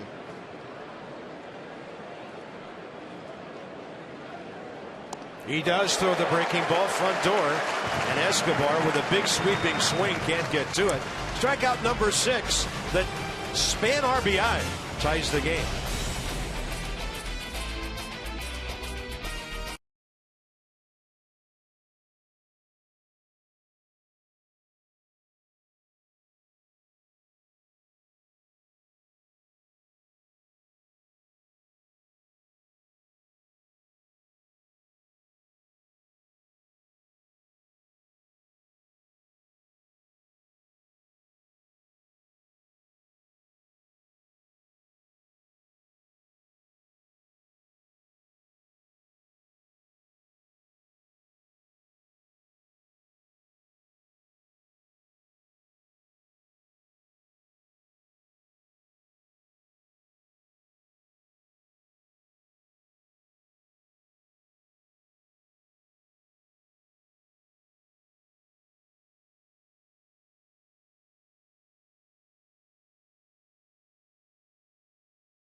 Geico highlights, and here's the former Red player, coach, and manager to take you through some stuff with Gio. Hey, great stuff today. I'm telling you, look at this curveball breaking the whole width of the plate, right on the corner. Then outstanding changeup, circle change, working like a screwball down, and then the fastball that he just guns it there at 94, four-seamer. Todd Frazier cannot come up with it. So those pitches we've been seeing all day is curveball sharp, changeup good, fastball outstanding. What he has done, Bob, you mentioned he gets 0-2, and he can't make that pitch that he needs to make. And getting there, he's making really good pitches. So just a little better location with 2 strikes, and he should be able to shut these guys down because he's certainly throwing well. Well, it's a pitcher Iglesias and then Billy Hamilton, followed by Brandon Phillips at the top of the order for the Reds, bottom 5.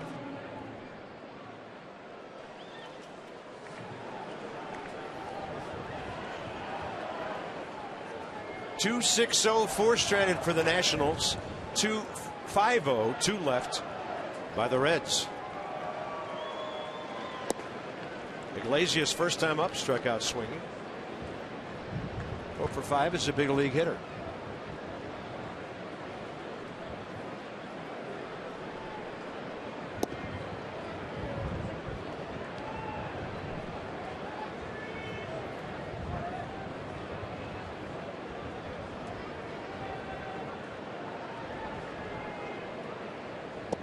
Changeup.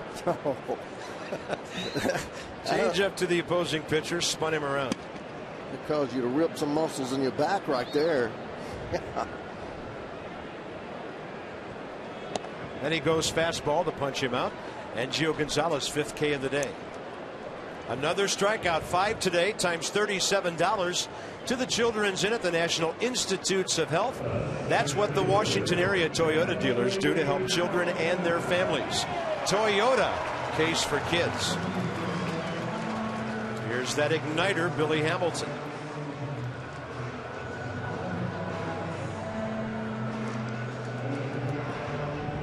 Billy came out of Taylorsville High School, Mississippi. Mississippi State recruited him as an SEC wide receiver. I have a feeling that if he had gone to the Bulldogs, he might have been returning some kickoffs too. Oh yeah. I could see him running a couple back against your Georgia Bulldogs. Oh, we would have hammered him. We would have hit him down around the 5. Well, I was baiting you there. Escobar way in on the grass over there at third. You have to be. You know, I almost think that the way to play him is the way we are on the infield, but really choke him in the outfield. I think we're playing way too deep in left and right. He hasn't shown me any power in the 2 years that I've seen him play. He dumps the ball. The ball he hit up the middle, carried out to about 215, 220 feet. I don't mind where Denard's playing, but I think the other outfielders should be in another 4 or 5 steps. He's going to get a double anyway. I mean, if he singles, he's going to turn it into a double. So take those hits away from him in front of him, make it hit over your head. Or strike him out. Or strike him out. Gio working the inside edge. Mercedes-Benz will track it. Right at the bottom of the strike zone. He's been given that low strike all day long. He's called it correctly. I don't know that he's missed a pitch. Actually, that's 4 great pitches right there. It really is.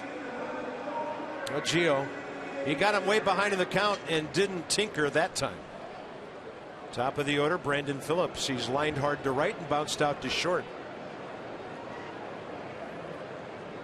Phillips now 1 for 10 career against the Nats left-hander. And the left foot goes sliding way out of there on a big breaking ball.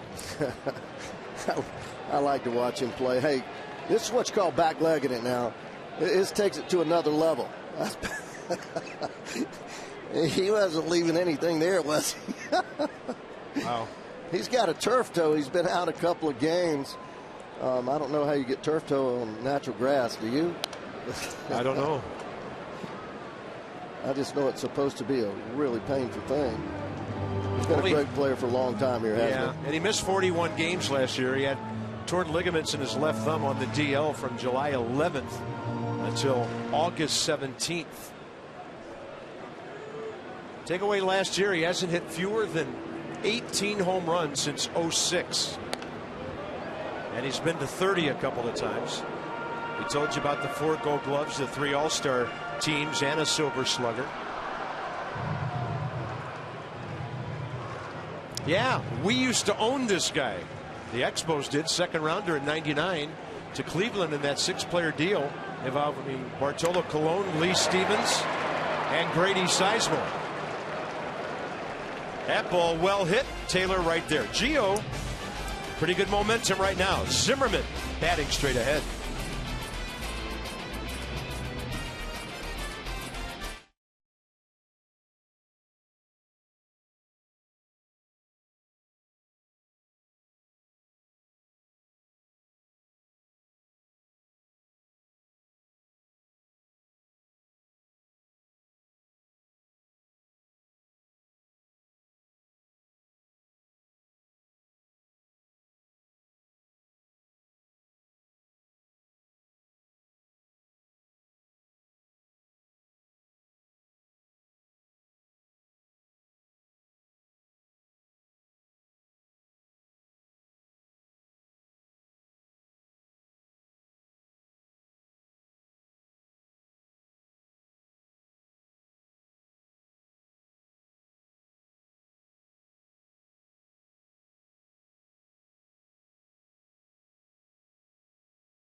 2-2 ball game. A lot of action in this one. Now it's on to the 6th inning with Ryan Zimmerman. Danny Espinosa strapping it on. He'll be up 4th if it gets that far. Nats box. Espinosa has a hit. Clint Robinson a knock. Ryan Zimmerman has driven in his 33rd run with a first inning single, going to right center. And that breaking ball low. 6th inning underway. Second time up, Ryan hit the daylights out of the ball. A one hopper. Todd Frazier turned it into a 5-4-3. Sidearm heater runs to the inside edge. Losing a little velocity though, Bob. He was throwing 94, hit 95 a couple of times. That was more of a movement fastball. Let's see when he gets on top if he's still around 94. In the big leagues, and he gets that call on the outside edge, and Zimmerman's not happy. He gave him both sides of the plate on those last 2 pitches. Yeah, I don't think this is a strike. He misses that. That's outside. And to a hitter, I mentioned it last night, when it's that low and that far away from your eyes, it looks like it's 5 inches outside. He goes out there again. Zim thinking about the last pitch. I mean, he didn't even make an attempt at that. He got his mind a little inside out right here. Here's that pitch. It's that good. One got more than yeah, that was a strike. But he was still kind of fuming over the other pitch. You don't see him do that very much at all. That's when you need to step out of the batter's box and make the umpire say, hey, step in, get yourself back right. Believe me, you can go blank up there sometime. And a curveball in there to Robinson.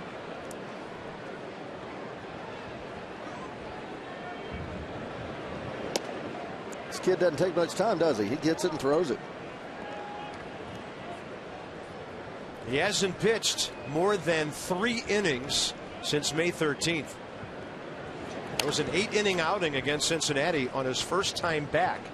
He started for the Reds April 12th, lost. The Reds did to St. Louis 7-5 in 11 innings, 5 innings that night. Sent back to AAA, made 4 starts there, and back to the big leagues.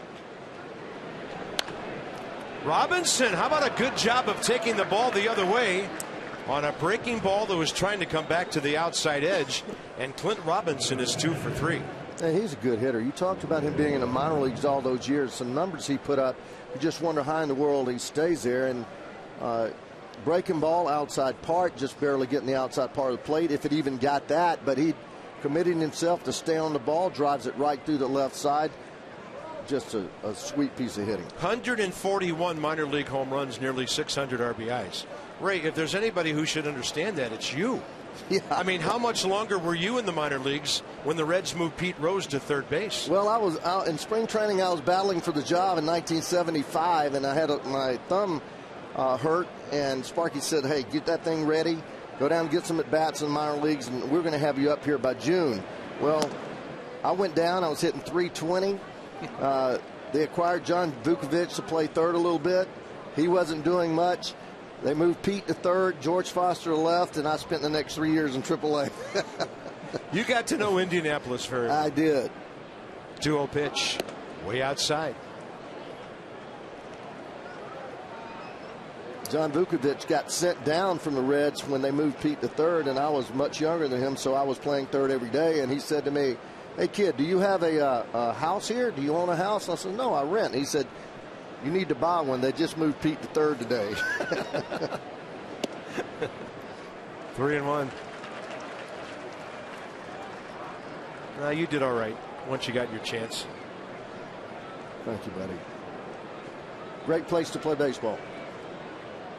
3-1 pitch. Lobatone struck out twice today.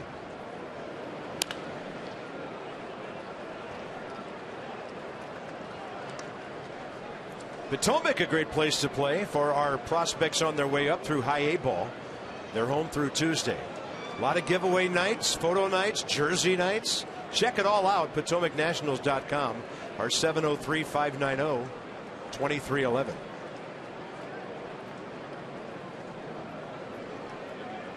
Lobatone asking for time. It's kind of weird watching Billy Hamilton play center field. Most center fielders move around. They play left-handers usually to the first base side, right-handers to the third base side. 8-9 hole hitters, shallow. Lobaton to center. Hamilton will drift back a bit. 2 outs. He seems to play everybody in the same spot. I've looked up out there on every hitter that we've had. I've made a little mark. Look at the reaction. Ooh. Oh my gosh. Hanger. That is a hanger. That's the kind. Oh man. He knows it. He's right there on it. He's right there. Good swing. Just the bottom of it. Just hit the bottom of it. That's what happens when you don't get a lot of chances every week. And you mentioned what, the 10th start? 11th game of the year. 37 official at bats for Lobaton. He's up to Danny Espinosa now with 2 outs. Base hit up the middle last time, and he scored the tying run. Slaps one to right, and this ball is off the bottom of the wall. Robinson heading for third. He'll have to stop there. Danny Espinosa, if any altitude at all, would have just put the Nats up by 2. So he has a 2 consecutive hit day here. This ball is absolutely smoked. Just hit so hard, he doesn't run right away. Oops. He thinks it's out of there. That would have been a double easily. I was wondering why he didn't get to second base. I thought maybe because it was hit so hard. But no, he thought that ball was out. Can't do that. Can't do it, Danny. You certainly don't want to run into an out there, but that's a double all day long. And now on a chopper up the middle by a speedy guy like Michael A. Taylor that could be a hit, they might get a force out at second. Yeah, that's you just unusual. have to take every 90 feet this game gives you. And I will say this in his defense. That's unusual because the kid plays hard all the time. You never see him not give everything he's got. That's unusual because he's a very smart player. And by the way, you saw Tyler Moore. Doesn't necessarily mean Gio's out of the game here. He's only thrown 82 pitches. Taylor to left. See you later. Off the facing of the upper deck. And Michael A. Taylor will take all 4 bags. His 4th of the year. The Nats lead 5-2. Tell you, when he hits him, there are guys on base. That's his biggest hit since the grand slam that won a game in Arizona. And that may change things in terms of the on-deck circle. Yeah, Gio's got to hit here. How many pitches does he have, Bob? 82. He's fine. Yeah, he's good. That kid has some bat speed. There's no doubt about that. He could have tried it. That was no doubt about it.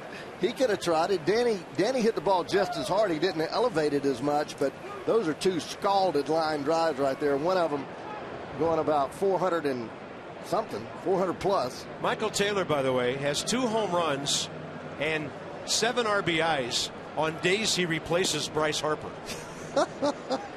That's great. I like that. I like that. You know, he's not batting cleanup, but he's in the lineup because Bryce couldn't go today. What a big shot for the Nats. Their first home run of this series. Gio gets to bat and stay in the ball game. And he's on a bit of a roll right now. He's only given up 1 hit since the Votto homer back in the 3rd. You know, when you think about Michael A. Taylor and you watch him play, he runs as well as anybody on this ball club. His arm, as evidenced the other night on that ball that was hit to medium left field, is as good and accurate as anybody on this ball club. He is as good a defensive player as there is on this ball club. I think Denard, obviously, Gold Glove caliber, but I believe Michael A. is the same way. He swings the bat with authority, quick bat, just has to learn to defend that slider. Oh, Gio hit again. I'm getting tired of that bull. Wow. I don't. That's a fastball up around the opposing pitcher's neck. And that is it for Raisel Iglesias. And the end came quickly for him. Remember how quickly and how efficiently he was working to start the inning? Yeah. This is scary. He doesn't mean it. It's just a young guy's frustration from the home run. I mean, if he does, it's a little wacky, but he hits him right on that arm. I don't imagine Gio's going to go back out there. And by the way, that's why you're always concerned about a left-handed pitcher batting right-handed, because the ball can get the front arm close to Gio's elbow right there. This call to the bullpen packaged by the UPS Store. your one-stop shop for all your small business needs. Let us handle your mailbox service needs. We love logistics.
Matt Williams out there, and after taking a shot on his pitching side, looks like he's okay to stay. Oh, Michael A. Taylor's home run. What a dramatic blast. Hanging slider, Ray. Hanging slider. You hang him, we bang him inside corner. And he banged it, Boyd. Line drive right there off the facade of the second deck. No doubt about it. Kid continues to impress with big home runs, with RBI type home runs when the game is in balance. Ryan Matthews, the former Nat. Denard Span faces him for the first time.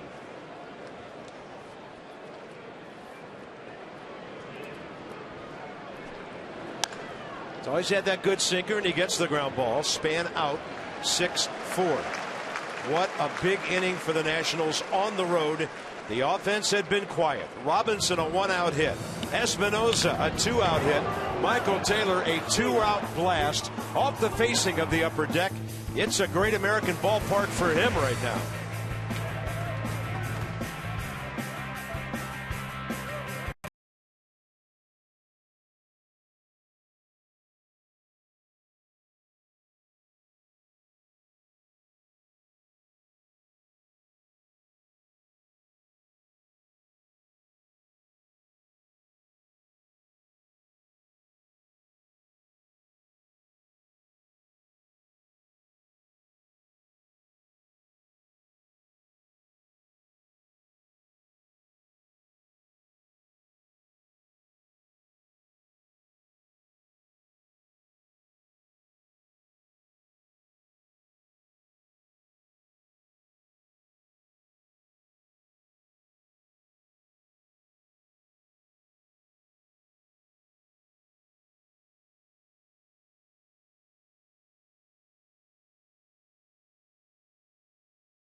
And may not be reproduced or retransmitted.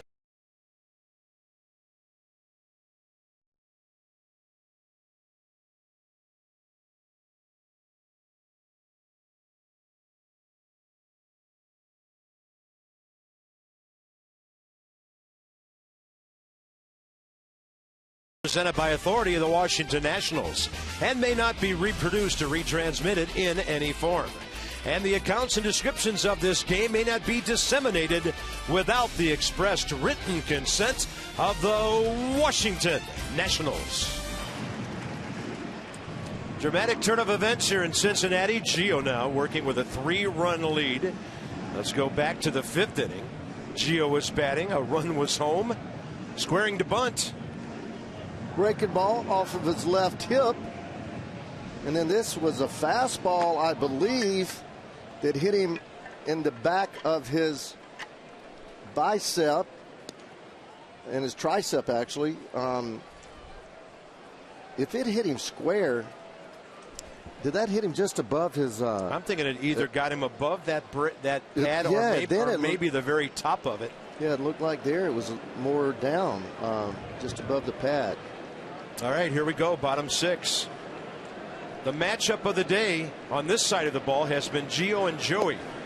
And that's a curveball in there for a strike. Votto pulled the base hit first time in the first. And then that long 2-run homer, 4-12 out to left center in the third.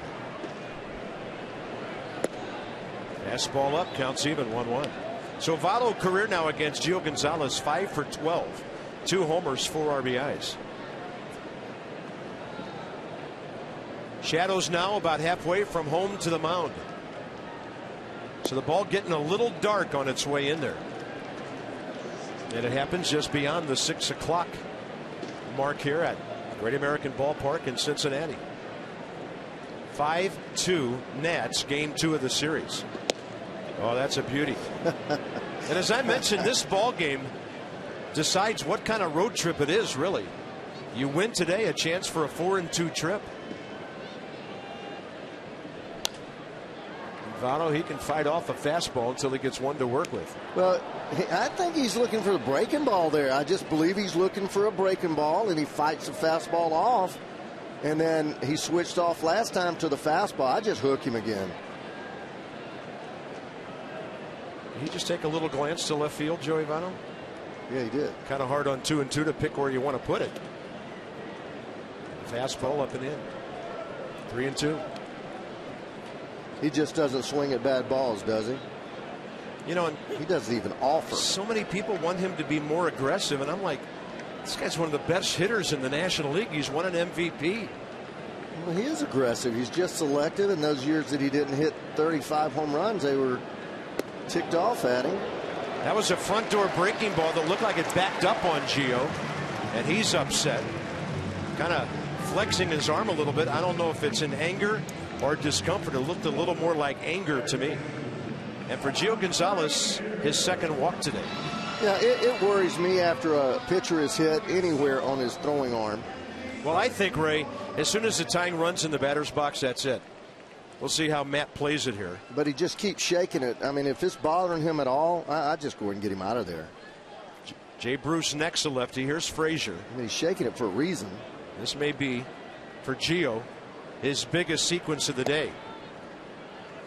Still throwing well. You know, if he gets this guy, you can stay and face the left-hander. Votto on base for the third time, adding to his .371 on base percentage. Gio pumped a heater past Frazier last time after Todd singled up the middle first inning. He's one of those right-handed hitters that's tall, 6'3", but likes the ball down. Remember the home run hitting contest last year when he was leading that thing after the first couple of rounds? Most of those home runs were pitches down. That ball's well hit to right center. It's going to one hop, and the Nats get a break as it goes into the seats, because if that ball hits the wall and bounces up, Joey Votto scores. So we're getting very close to the end for Gio. We'll see. Blake Trinan's ready, but it's a left-handed batter coming in. This is a right-handed batter. Gio's day's over. He's talking to Lee Coons. It's just been my experience, and I've been in this game for so long, that bad things tend to happen when somebody gets a pitcher gets hit in that throwing arm. I don't care if it's just a little goose bump. It's something that's different. It changes things. Jay Bruce, a walk and a strikeout today. No swing. Reds box. 2 runs in the third on the Joey Votto opposite field home run. That drove in Billy Hamilton, who had singled and stolen second earlier in that inning. That's pretty much it. Although Frazier now has a 2-hit day.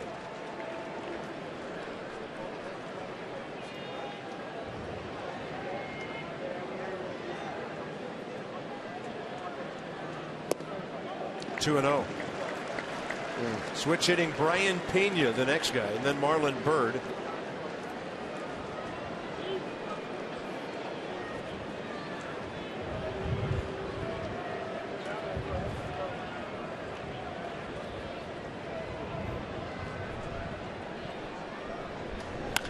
Bouncing ball, right side, a run will score. Espinosa throws out Bruce for the first out. It's a 5-3 game. Over to third base, Frazier. Jay Bruce, 21st RBI.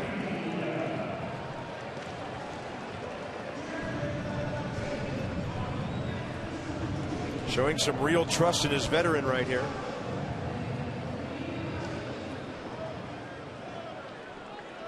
Pena. Line drive double play to Desmond. Fly ball to left. He's driven in 5 runs.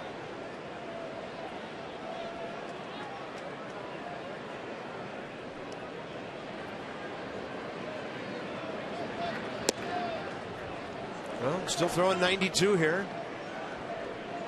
And Pena unhappy. Lobaton setting up with the inside corner, and he just threw it right to the center of him. Umpire gives him the call.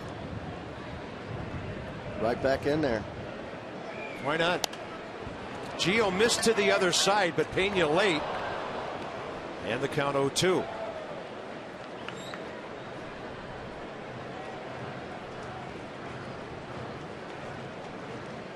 Pitch count approaching 100 now. Started this inning with 82 after getting whacked on the left arm.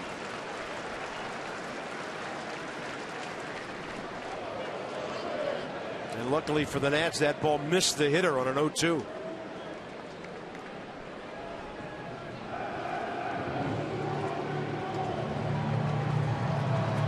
He has been so effective today, but when he gets to 0-2, he has had a tough time making a pitch anywhere close to where he wants it.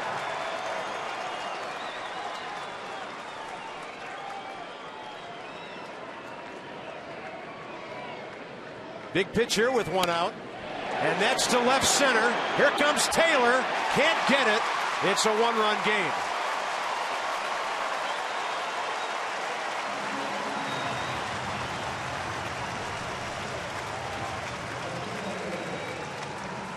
Matt Williams on his way to the mound to summon Blake Trinan. Well, Gio gave it a go. He wanted to stay in. He'll go 5 1/3 today. Well, he threw 2 fastballs by him inside and then comes back with a curveball. He doesn't hit it well, but he hits it in the right spot. I think when Michael A. Taylor gets a little more experience, he'll go ahead and dive at that ball. Gio done after 5 1/3. Just under 100 pitches. Could still be the winner. Blake Trinan now will have to face Marlon Byrd and Zach Cozart in a 5-4 game.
first pitcher, as far as we can tell, in Nationals history ever hit by 2 pitches in the same game.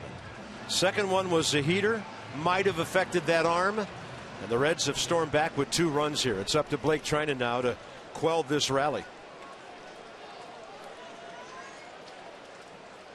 And he's got that hard running sinker, upper 90s.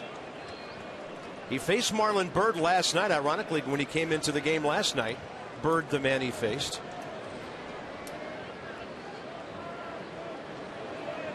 That was in the 7th inning, got him on a ground ball. So Marlon Byrd 0 for 2 career. And there's that slider at 86 for a strike. When he gets on top of it, he's got a dandy. 97 running fastball, as you mentioned. Slider is unhittable when he throws it the way he wants to. Another slider. No chance. Wow. Look at the ball go down.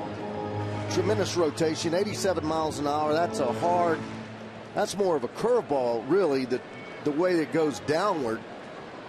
They seem to call everything these days a slider. Throws him another one, chop foul. The true slider has a tendency to be a little flatter, not as much depth.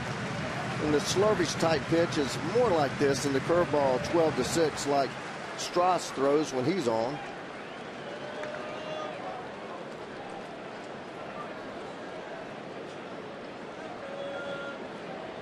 Oh-2 with 1 out. That ball just off the gear of Lobaton and a free 90 feet for the Reds. He had to be crossed up right there. He thought, he had to think that was. Boy, how does that happen with a runner on first? No, I don't know. I don't know. Unless he thought it was a breaking ball that he gave, because this pitch is right down the middle. I don't know. I don't know. You don't miss that pitch. Lobaton looked like his reaction. He took it off his bare hand. Yeah, part of it. That's weird. You don't see a major league catcher miss a ball like that. And then he didn't really hustle after it. Just kind of jogged over to it. Pena down to second. That's huge. Takes away the ground ball double play. Now, that ball was almost a strike. That ball was. It actually looked like a strike. It just missed off the plate, but you just can't miss that pitch. And then Blake Trinan overmatches Marlon Byrd and strikes him out.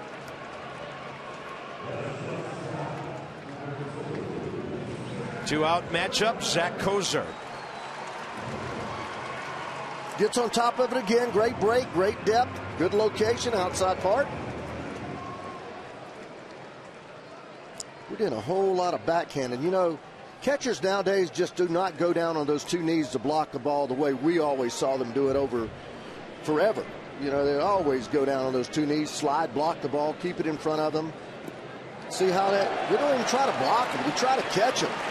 I don't know why that happens. You need to go down on both knees, block the ball, keep it in front of you, instead of leaning your body away and then trying to glove it. It's not the way you play catcher.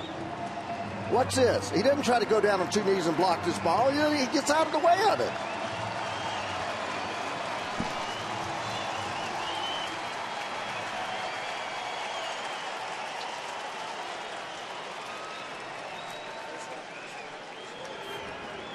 Fastball and a wild pitch have given the Reds the tying run 90 feet away. 98. Trinan goes 2-0 now on Kozar. Wow. Crazy inning. And I don't know. It looks to me like Lobaton is shaken up or hurt by that ball that hit his bare hand. It looks like he's stunned. Blake Trinan, 99. Past Zach Kozar. When Blake can throw strikes, he's unhittable. At times that 99's all over the place, but he's kept it under control last couple of times out. Target in. Whoa. Look at the sinking action on that. Yeah. That's a former hitter. I wouldn't want any part of this boy. I really wouldn't. That ball moves so much, and the slider is so good. You know, your only chance with him is getting behind you, and then throwing that fastball. You've got to sell out for the fastball. You got to throw 97, 98. You can't even have the breaking ball in the back of your mind. Or there's no way to get to it. That's why he is so effective with his slider when he throws it right. Close enough for Cozart to be hacking, and Lobaton just felt the brunt of another one. 5-4 Nats. 6th inning. With everything that's gone on today, there is a ton of baseball yet to be played.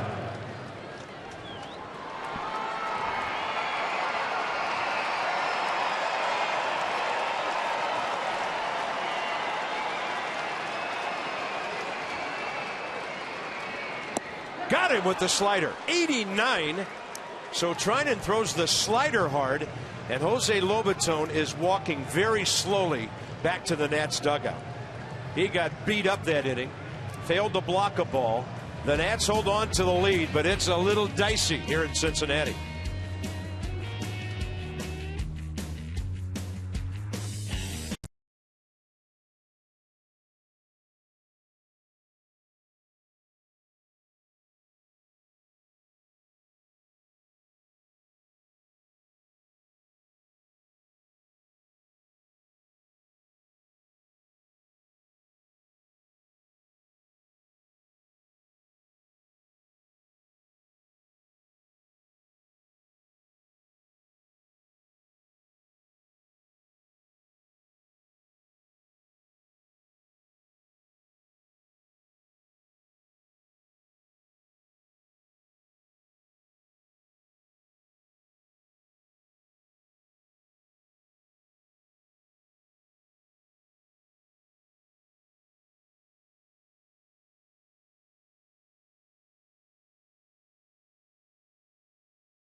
Cincinnati, bottom of the 6th inning.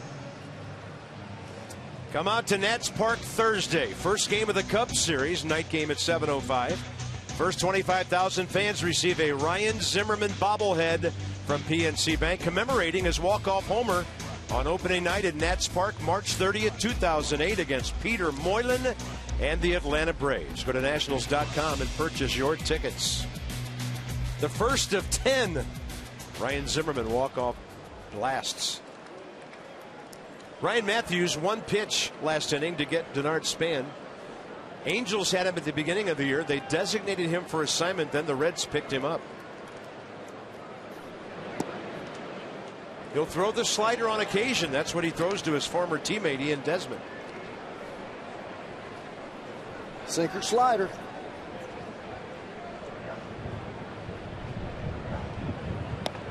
Yeah, there's the sinker up a bit, but you can see the nasty running action on that pitch.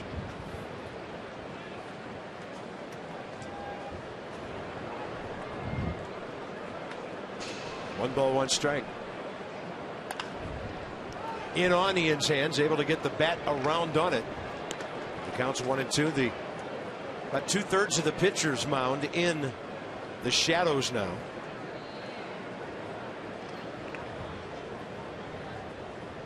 Ryan Matthews up with the Nats in 2011. Got the big double play ball against the Cardinals in the playoffs the following year in St. Louis. And with the Nationals, 7 games into the 2014 season.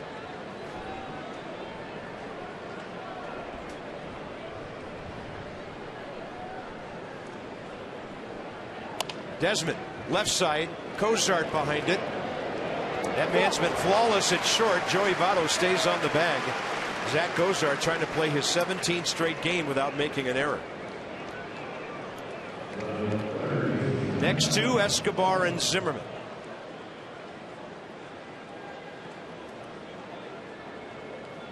The only player on the active Nats roster to face Ryan Matthews previously, Dan Uggla.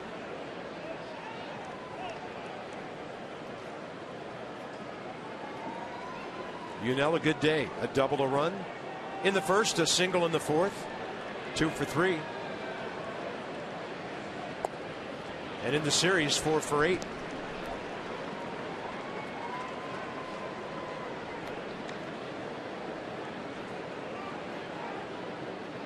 Ryan Matthews, 31 years of age now.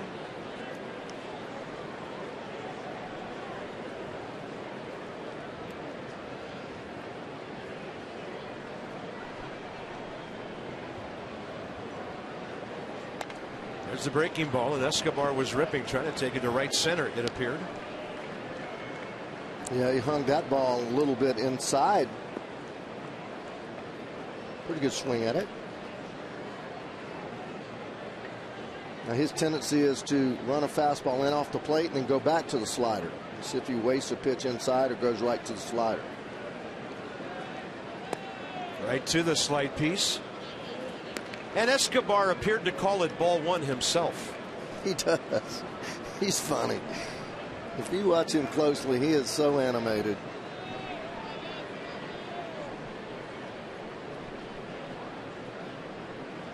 And a 1-2. He'll take it. I mean, he was arguing the call almost before Andy Fletcher made it. Now, Yunel Escobar needs to be mindful that the Nats are shorthanded here, and he gets himself tossed. Oh, man. That's just not smart. Oh, man.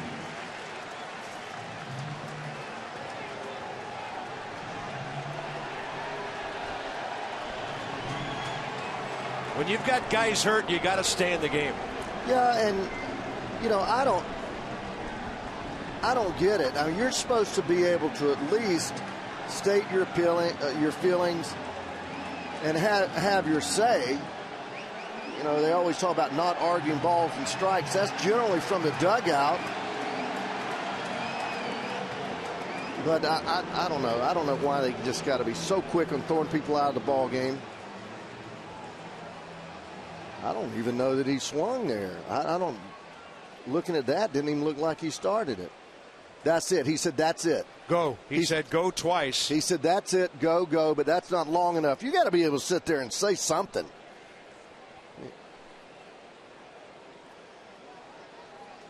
No, he just tossed him because he stayed there too long. Ryan Zimmerman into center field.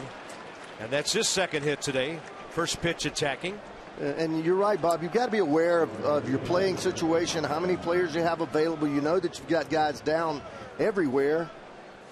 Nats will probably have to put Uggla in at second base now and move Danny Espinosa over. Yeah, that's what they'll do. But you end up putting yourself in a tough situation because you without pinch hitters. You start losing pinch hitters and bench players, and your defense becomes a little less effective. And a flare to left by Robinson. Ball actually carrying almost to the track. The Nats get a base hit. They've stranded 6 runners. It's our Hyundai 7th inning stretch from the Great American Ballpark in Cincinnati. Now, you think the ballpark's small? Look how little that field is. We could all hit one there.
Danny Espinosa having a good day, the number 7 spot. Base hit leading off the 5th. Single, 2 outs in the 6th. He has scored twice. Gio Gonzalez battles his way through 99 pitches, 64 strikes. Still in line for the win, and Blake Trinan trying to bridge that gap to the late innings. And he certainly had a good inning there in the 6th as he strikes out Bird. Then he comes back and gets Cozart on that nasty slider on top of his game. So as we figured, Danny Espinosa moves over to third base. He can play anywhere on the infield. And Dan Uggla into the game to play second. But if you consider that Bryce Harper may not be available, now, all you have is Tyler Moore and Wilmer Defoe, along with Wilson Ramos. And who knows if Lobaton's beat up enough. He's going to stay in for a while. So Blake Trinan is now done. 2 strikeouts, 10 pitches, 7 strikes. And from right field, Matt Thornton is on his way in.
By Land Rover, above and beyond.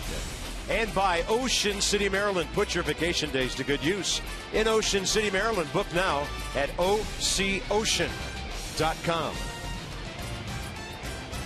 Great American Ballpark right on the riverfront here in downtown Cincinnati. Got some dark clouds rolling in. You've turned on the lights here. And so Matt Thornton will take on Brennan Bosch, who will be batting for Ryan Matthews here. Bosch is 2 for 8 career against him with a home run. These two know each other from the American League. Bosch with the Tigers and Matt, of course, with the White Sox.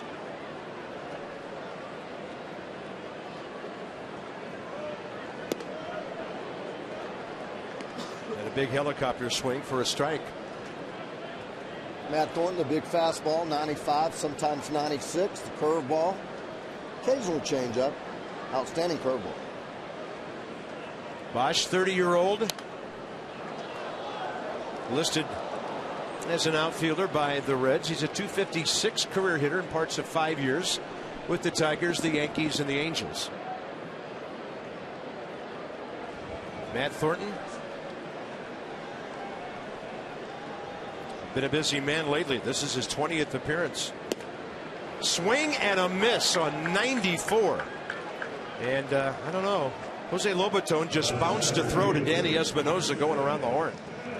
I bet you Billy Hamilton noticed that from the on-deck circle. 94, a little bit of elevation to a low ball hitter. Can't catch up with it. Little tardy. That's the 6th time in 9 at-bats Matt Thornton has struck out Brennan Bosch. And either somebody just turned on an air conditioner in our booth or the temperature is dropping in Cincinnati. So here's Hamilton against Thornton for the first time.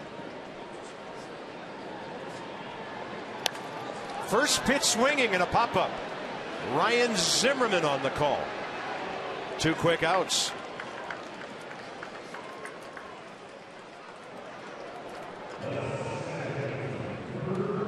Just beyond 6:30 Eastern time here. Now, that's kind of looking back to the northwest. The downtown buildings behind us here. Flag starting to move around. Top of the order, Brandon Phillips. Boy, that was big to keep that guy off base in a 1-run game. It sure was. We saw the look of the outfielder there back in the no doubles. Really deep in right field. Clint Robinson left field, a couple steps deep. Phillips 0 for 1 career against Matt Thornton. And Brandon today, even though he's hit 2 line drives into the outfield, 0 for 3.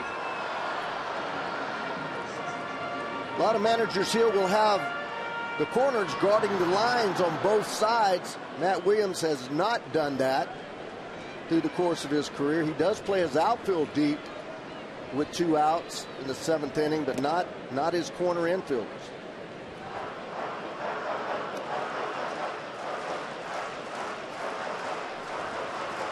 Way off the line at first and third. Bernard playing for right center field. Even gaps out there, not playing him, really shading him anyway, except center fielder to the opposite field side. And he's swinging, and that must be his back leg that has that problem, his toe. Yeah, it's his, right toe. Well, they said yesterday it was his left. Was it? Something's causing him to go to that back leg. Left turf toe. Aaron Barrett, and where he's throwing, he's maybe 100 feet from Clint Robinson. 1 ball, 2 strikes. Boy, Brandon Phillips all over the place, and you're right. It looks like he's struggling on that back foot. Well, he decides to go in on him, and he's just really, something is causing him not to be able to distribute that weight evenly. Not taking a stride either.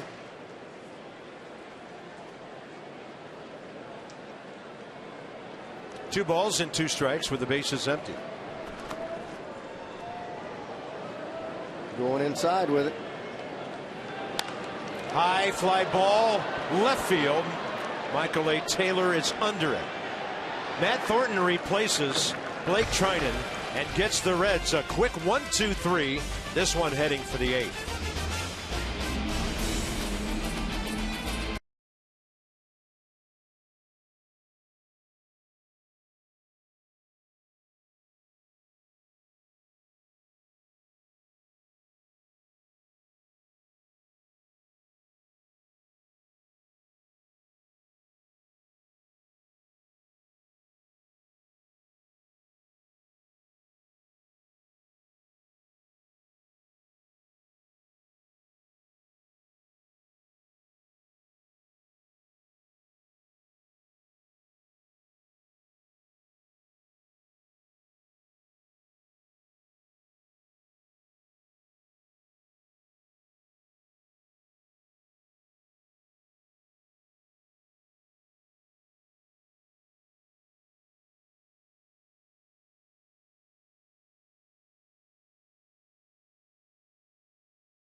Seventh. The Nats trying to bridge this thing to Drew Storen eventually, as hot as he has been. And here's our Nationals due up, brought to you by Honda. And what these guys have done today, Danny Espinosa in the middle of everything. Michael A. Taylor, the big 3-run bomb 2 innings ago to give the Nats at that time a 5-2 lead. Gets a hanging breaking ball. Look at it spin. Doesn't do anything. Stays right there from Iglesias. And boy, he just jumped all over that thing. Slider indeed. Jose Lobaton walking to the plate here against right-hander J.J. Hoover.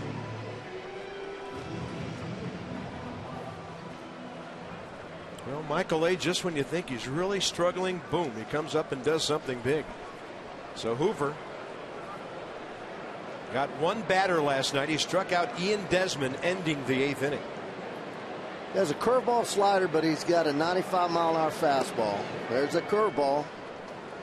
And he threw mainly fastballs last night.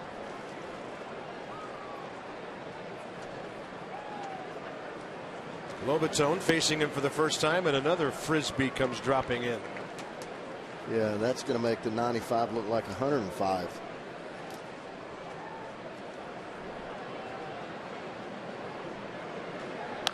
Lobaton up the middle, shading that way.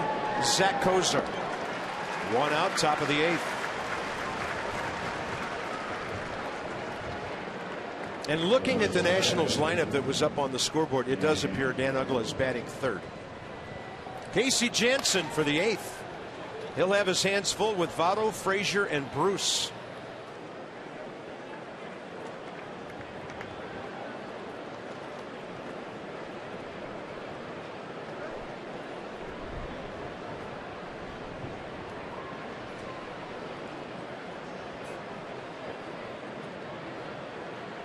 Both Trinan and Thornton 10 pitches, 7 strikes to get 5 key outs. Espinosa showed bunt, went running out of there. That was a snappy breaking ball. Danny Espinosa 0 for 4 career against J.J. Hoover. Swinging the bat well today, though. 2 base hits, 1 off the wall.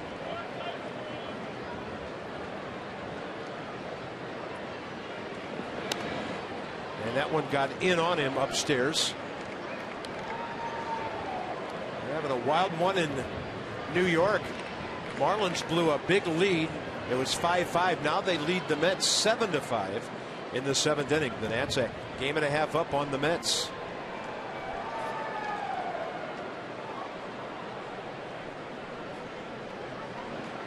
Espinosa pitched low and then hit the mound, creating some big hops there for Kozar. 2 outs. Follow the Nats all season with MLB.com at bat. #1 app for live baseball. Up to the moment, at any moment. In-game highlights, live look-ins, replay reviews, radio broadcasts, and StatCast. MLB.com at bat for your smartphone or tablet. Here he is.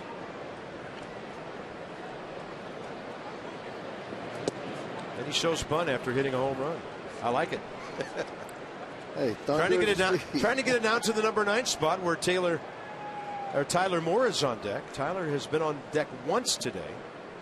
And then after Taylor's home run, he went back to the dugout. That's when Gio stayed in and got hit by that pitch in the 6th inning. An odd twist to this game.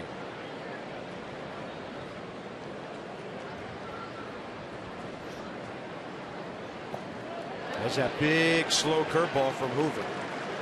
Taylor seeing that for the first time against this 27-year-old right-hander. Now, Michael, he doesn't like the breaking ball yet.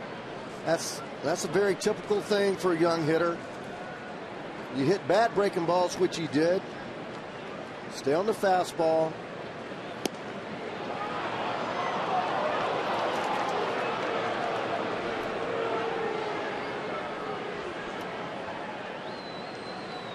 Two on a close pitch.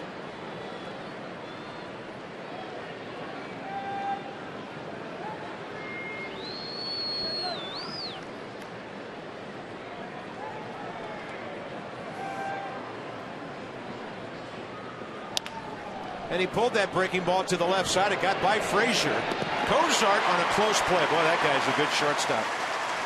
Nothing flashy about him. He just makes the plays. 3 assists in the inning. It's Jansen against the best of the Reds in a moment.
his first start of the season Monday at Chicago. What a great day for him in front of Wilmington, Illinois. The other guys, Michael Lorenzen, 23-year-old rookie who's 1-1, 6 games, 4 starts, and a 3.12 ERA. That's tomorrow. 1 p.m. We'll join you on Masson 2 from Cincinnati. Casey Janssen. We've liked what we've seen in his first 3 appearances. 2 2/3, 1 strikeout, and nothing else on the ledger except getting guys out. You like him. He's fearless. He likes to throw his fastball 82%. It runs, it sinks. 86, a little inside. Joey Votto 0 for 1 career against him. Votto's had a perfect day getting on base. Single, 2-run homer, walk, and 2 runs scored.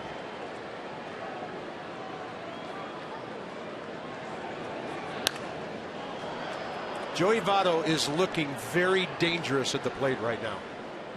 He's certainly letting the ball get back to him, Bob. He's not tried to pull anything. Everything he said's either been to left center or around the left field line. Pretty much been late on every fastball.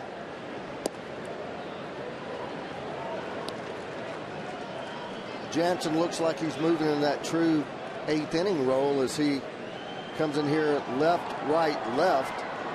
Doesn't make any difference. If you're the guy to go in the 8th inning, you run him out there. It doesn't matter who's running up there. 2-1 pitch, broken bat. That ball changed directions on Ian Desmond. Had a lot of spin on it. And that's a huge out with 5 more to get. Yeah, he goes inside, he sets up in there, he gets it right in there, and he hits it off the end of his bat. Bob, it was a slider.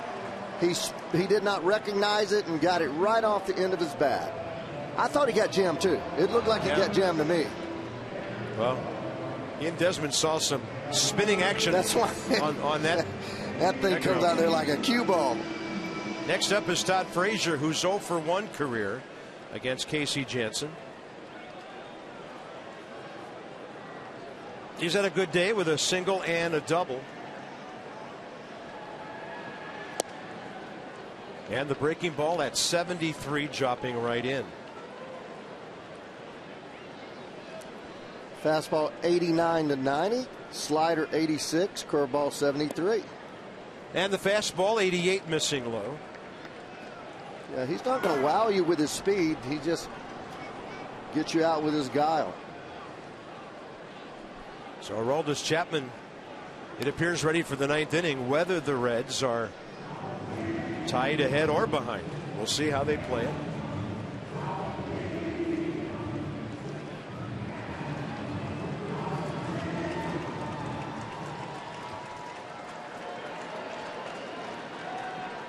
One-two pitch to the right-handed power hitter. Fastball away. Frazier gets extension high in the air, and Span keeps it in play. Saves the homer, and it's a double for Frazier. And he just pointed to Denard Span as if to say, good play. Oh, my God. How about that? Keeping it in the yard. Gosh. You will not see a finer play like a goalie. They're shooting it like it's a home run. Settle down and up there. The fireworks guy shooting off fireworks for a double. What a play. What an effort. And it almost looked like he's trying to swat it back in. Look at him climbing the wall, getting up there, and the ball right off the end of his glove and flips it back into play. Sensational play. Hey, too bad he didn't flip it on a fly to Michael A. Taylor. Well, that would have been something. Well, the ball's in the ballpark. Amazing athletic ability and perfect timing on the jump by Denard Span. But the tying runs at second base with 1 out.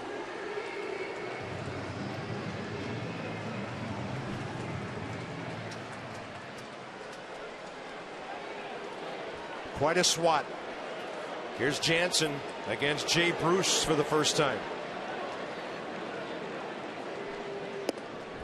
Yeah, this is where you have to be careful. Jay Bruce not swinging the bat real well. He is a left-handed hitter, much more difficult to get out. Pena and Bird both having tough days. Pitching tough and then if you end up walking him, you walk him. Even if he is the go-ahead run. You just don't want that tie run to get in here on a ball right down the heart of the plate. That's on the inside edge. 1 ball, 1 strike. You would love to get in a situation where one good pitch gets a ground ball and you're out of the inning with one good pitch. But looks like to me he's going right at him.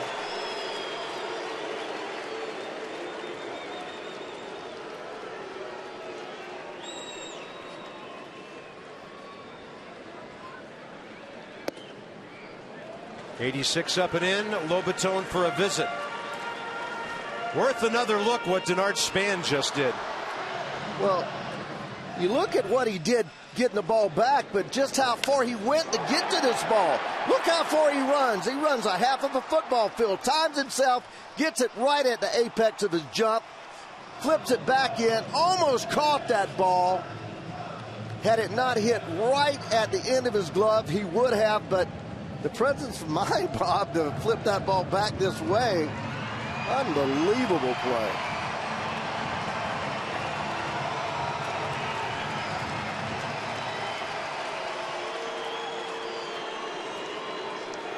Runner at second, 1 out. 2-1 to Jay Bruce here.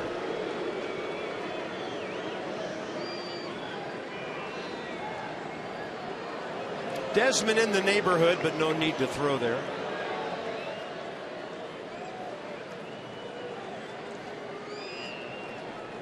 Infield deep all the way around except at third base, trying to knock the ball down.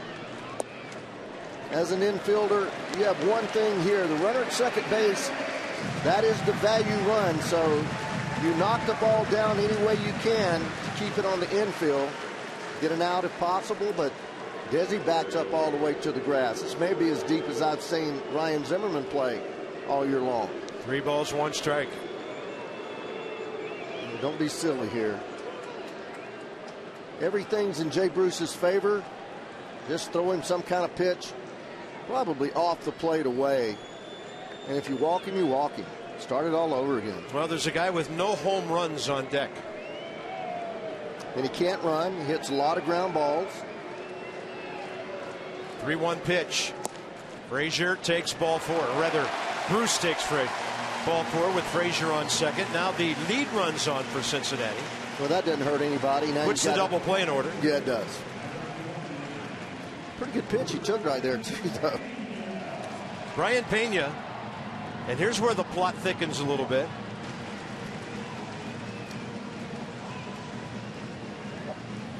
Brian Pena, who has been in the American League with Kansas City and Detroit, is 2 for 2 career against Casey Janssen, the longtime Toronto reliever. The bat from the left side. Ryan Pena has bounced into 3 double plays this year.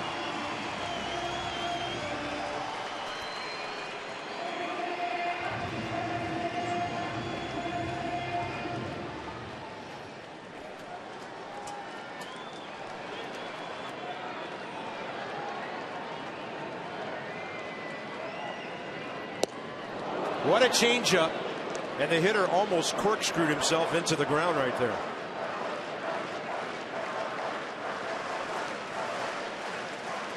Just run that ball out away from him. Tried to pull it.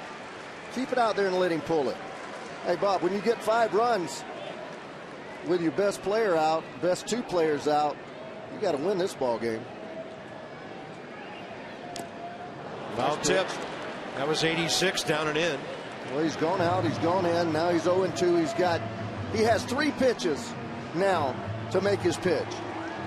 He can go short on top of the plate.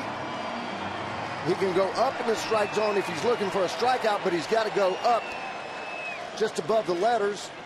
Away, running away just off the plate would be ideal. Tendency to ground that ball to second base. Off speed again. Zimmerman knocks it down. Nobody's at first. And the Reds have the bases loaded with 1 out. Casey Janssen not able to get over there in time. Infield hit Brian Pena. Spectating. He should have been able to get there. No doubt about it. The ball hit hard that way. He's got a break, but watch how he pauses here, and then he breaks. Oakland, nobody to throw to. Didn't quite get it away from him enough. Tremendous play once again, but he pauses. Once you're paused, you're dead. You're taught.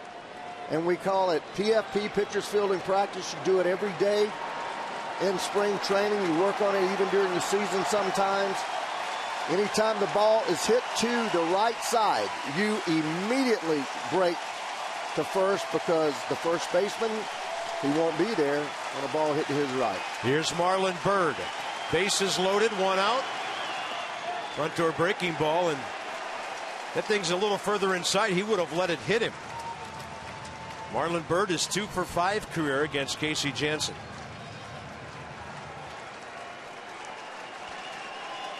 Inning started well when Casey retired Votto on the ground ball.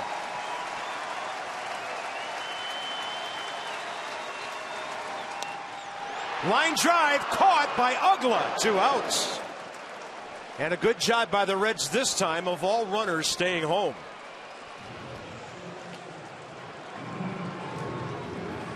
A tougher read, too. A real tough read. Didn't hit the ball that well, right off the end of the bat. Soft liner to second. Everybody froze, probably more because of the softness of the ball as opposed to just freezing naturally. Zach Cozart faces Casey Janssen for the first time.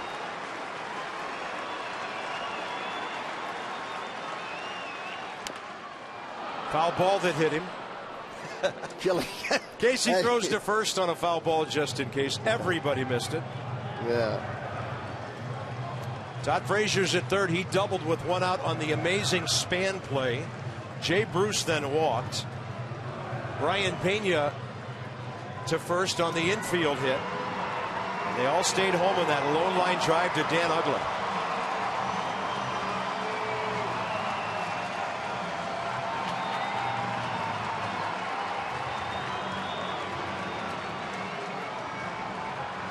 Well, I can promise you Casey Janssen has been in this spot many a time as a closer for those 3 years up there in Toronto. He's not going to have too rapid a heartbeat.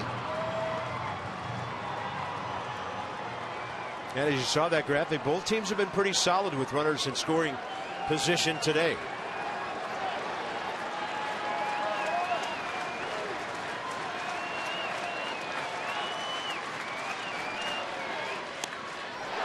So far out ahead, he couldn't hit it fair.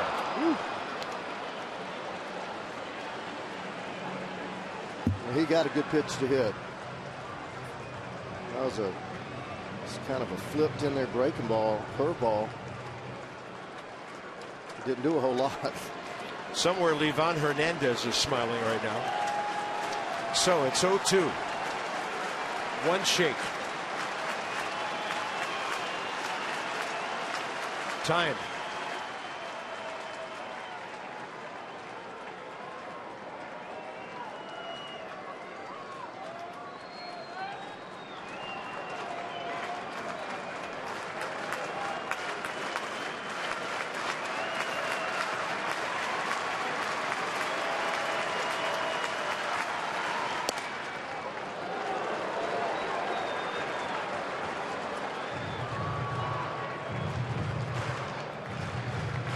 Good waste pitch, good location.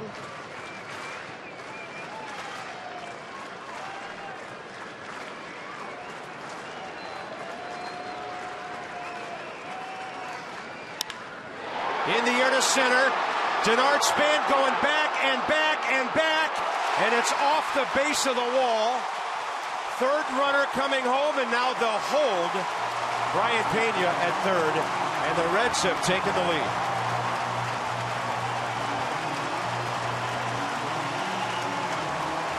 Casey Janssen's been hit hard in this inning.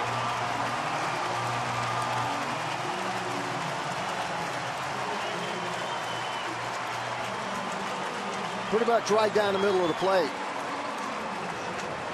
By Zach Cozart. That's about 6 homers on the year, really muscling up there. Well, you know he muscled up when he gets the ball over Span's head. It bounces short of the wall. They're going to walk Skip Schumacher and pitch to Billy Hamilton. Schumacher hitting for J.J. Hoover. Man, we're having a tough time making pitches. 1-2 and throwing the ball right down the heart of the plate.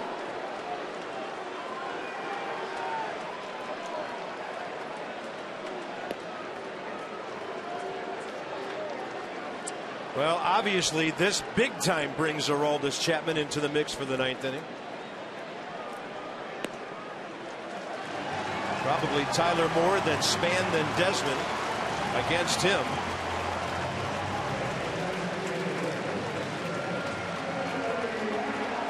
Heading for the 7 o'clock hour here in Cincinnati. In a seesaw battle, the big sequence was when the Nats took a 3-run lead in the 6th, and immediately the Reds got 2 in the bottom of the inning against Gio Gonzalez. Scoreless since then until here. Billy Hamilton today 1 for 3. Hitting against Casey Jansen for the first time.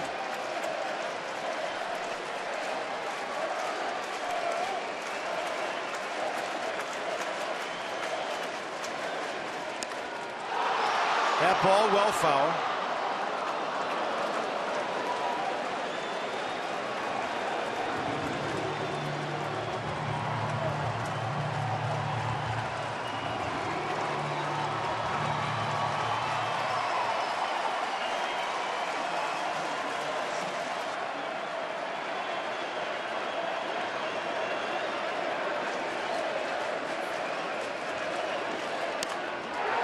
And the Reds are going to add on 2 more.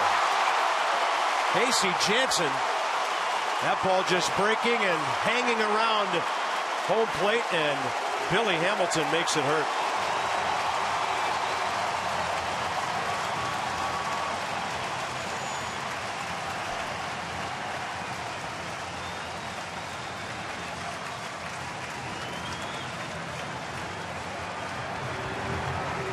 Steve McCanny on his way.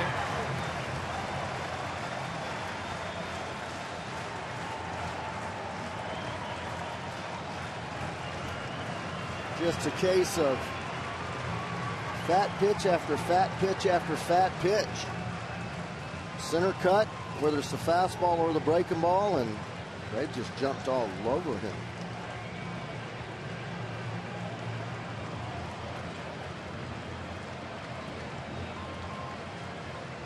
So the Reds a 3-run lead, 4 runs in this inning. Top of the order, Brandon Phillips will be the 9th Red to bat in this frame. He's 0 for 1 career against Casey Jansen.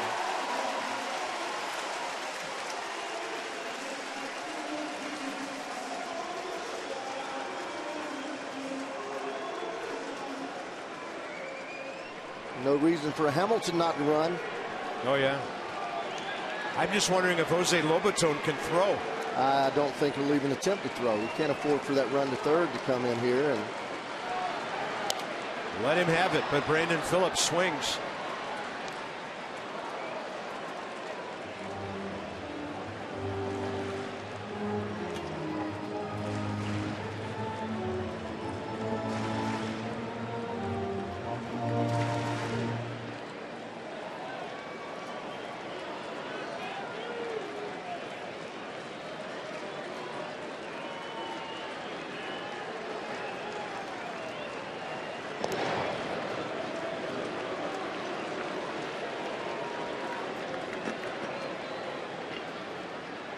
The last time the Nationals lost a series was a weekend that ended on April 26th at Miami.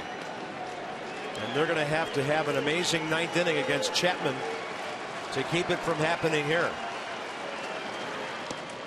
Good breaking ball by Jansen. Well, he's hurting. I would imagine Skip Schumacher probably plays second base for the Reds in the 9th inning.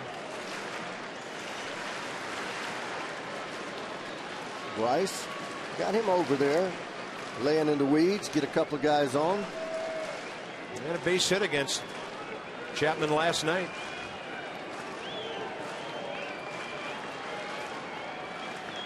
0-2 to Phillips, and he just kind of reaches down to stay alive.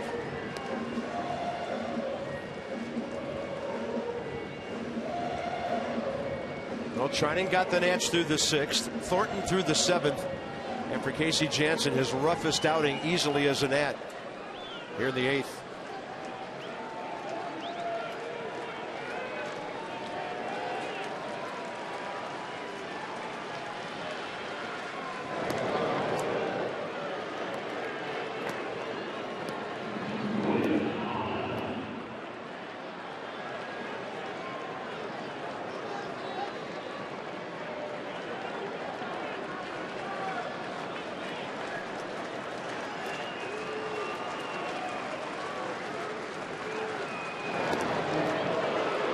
Bob, there's one thing sitting up here thinking, Casey hasn't been off the DL that long.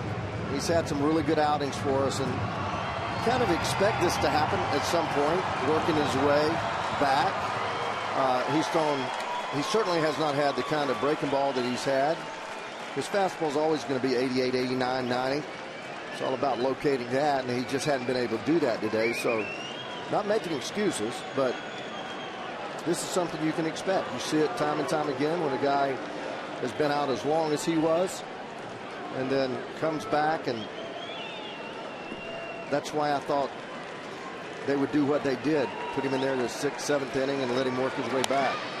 Ground ball deep third, Escobar, or rather Espinosa, and Danny's got the gun to take care of that play. In the 8th inning, 9 Reds bat, 4 of them score, and now the Nats have to face Aroldis Chapman.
A lot when you're down by 3 to Aroldis Chapman. So, Dan, how do you attack a guy like this as we look at what he throws? Hey, if you can throw 100, it better be at least 75% of the time.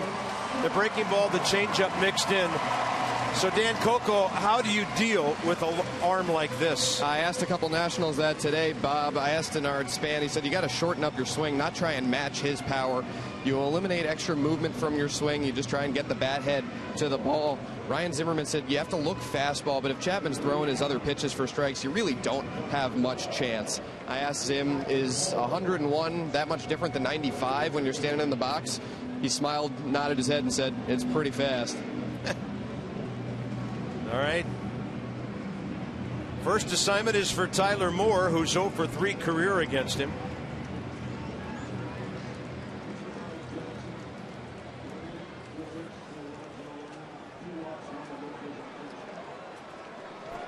Right now, what you have to be thinking is you take a pitch. You've got to try to build an inning. Pretty hard to do it banging the ball around this guy. You hope he's wild and gets behind you. Now you take another pitch.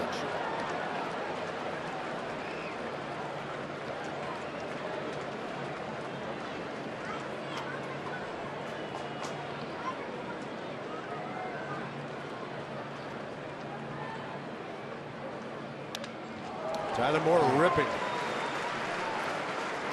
Surprises me.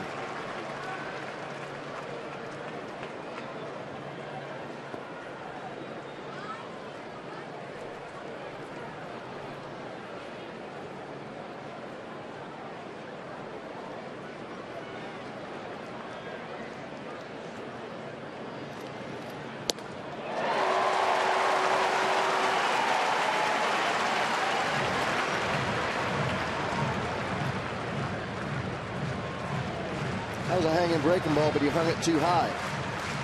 He hung it up there above his letters, and just a change in trajectory off of his fastball causes you to miss it.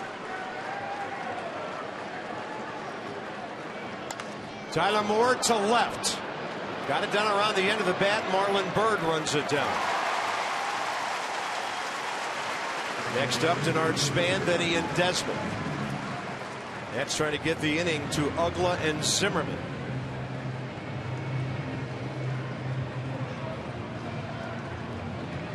Well, it could be a salvage operation for Tanner Roark and the Nats tomorrow. We'll be facing a rookie pitcher in Michael Lorenzen, just 23 years of age. Denard Span and Ian Desmond. Span 0 for 3 career against Chapman.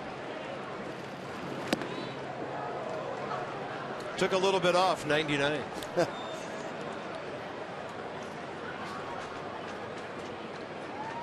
Mets are behind 9-5 in their game, 9th inning in New York.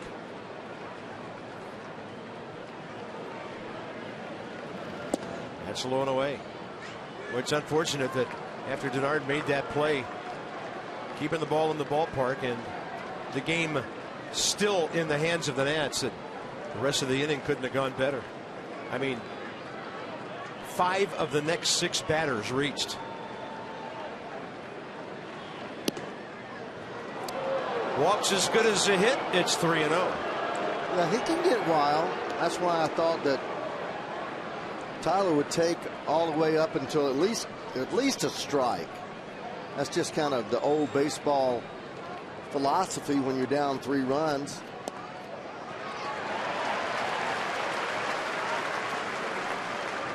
That ball looks like it's outside to me. That's pretty generous. 3-0 call.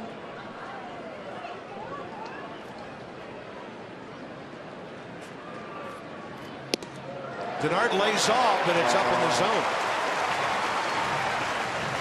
So he's given him the top and the bottom on the last 2 pitches, which he hasn't done all day long. He hasn't done that all day long.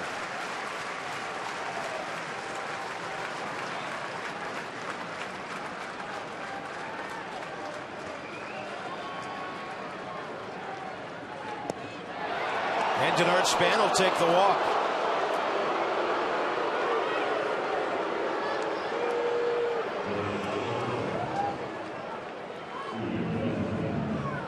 Just misses off the outside part. One more runner needed to have a shot. And it's Ian Desmond. 1 walk, no strikeouts, 0 for 3 career against Chapman, 0 for 4 today, and that hitting streak's on the line right here. Desmond chops it, it's off his foot.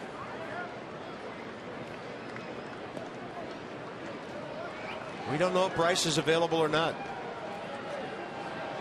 I would think if he was, he would have a bat in his hand. Yeah.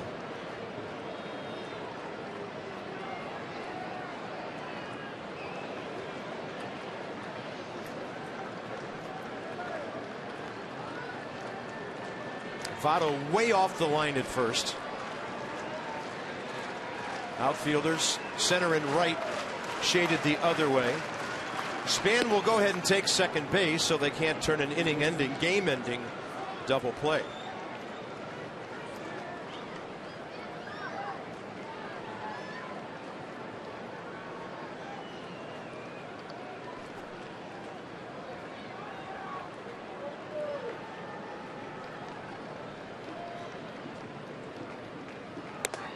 Did he go? They don't appeal it. 2-1. Yeah, thinking about Denard's play, I believe his highlight reel, it would be about 2 or 3 hours long. It's getting pretty expansive, isn't it? Yeah. I'm sure that will be added to it.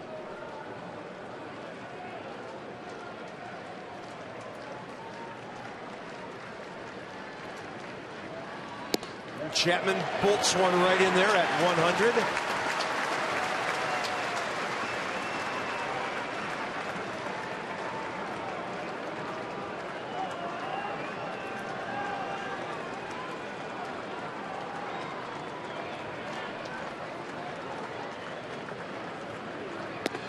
And upstairs.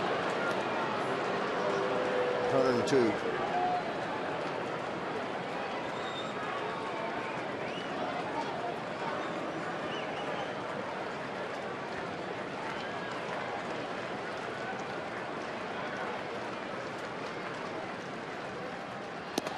Good at bat by Ian Desmond, and Chapman has walked 2. Now the Nats have a fighting chance. First it's Ugla, and then Ryan Zimmerman. Hey, I don't care how hard you throw, you have to throw strikes. You do, and it should have been the whole philosophy at the start of the inning, but these guys had some really good at bats. This guy can get wild. You know, I think that what happens, I know what happens when a guy throws this hard. So difficult to catch up to the ball. You start a little early, you have a tendency to swing at balls out of the strike zone. But down 3, you've got to make him throw a strike. Dan Ugla 0 for 2 career with a pair of strikeouts against Aroldis Chapman. Now the situation changes. You tie the tying run. You know he's going to try to throw this first pitch in here for a strike. So you get yourself started, you get it out there, you get it out there. Outfielders a lot deeper now with 2 men on base, enhancing the possibility of a ball falling in front of them. That's a great point. Not sure why you really have no doubles in this situation. You're just 2 outs away. You don't square the ball up too often to him. You outs are just as important, but you mentioned that before, Bob. They back up, and there's a whole lot of acreage out there for base hits to fall in. Well, now the battle begins. Dan Ugla, we've seen a couple of dramatic moments for him this year when late in the ball game he's taken the ball the other way.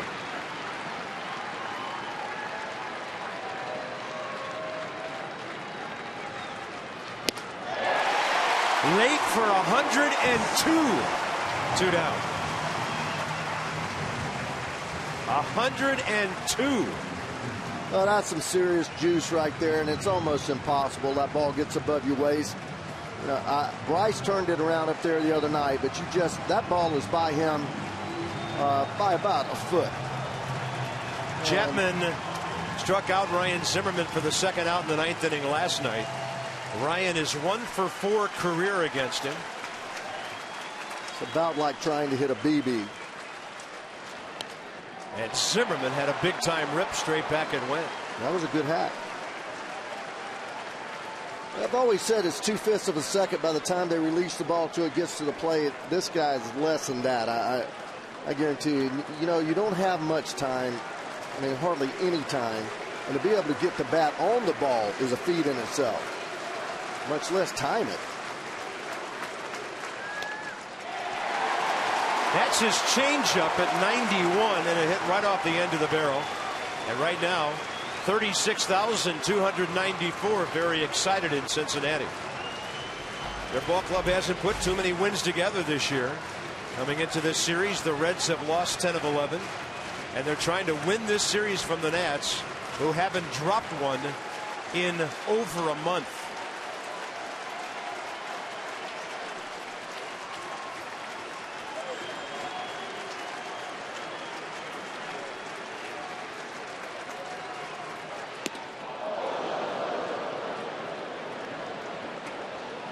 Nice wingspan by Brian Pena right there.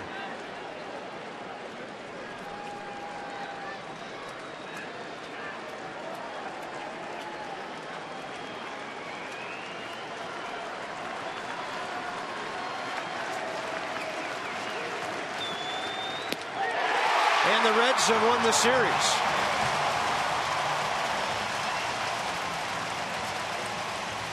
A disastrous 8th inning for the Nationals, the story of this one, and 2 big runs given up in the 6th after Washington led 5-2.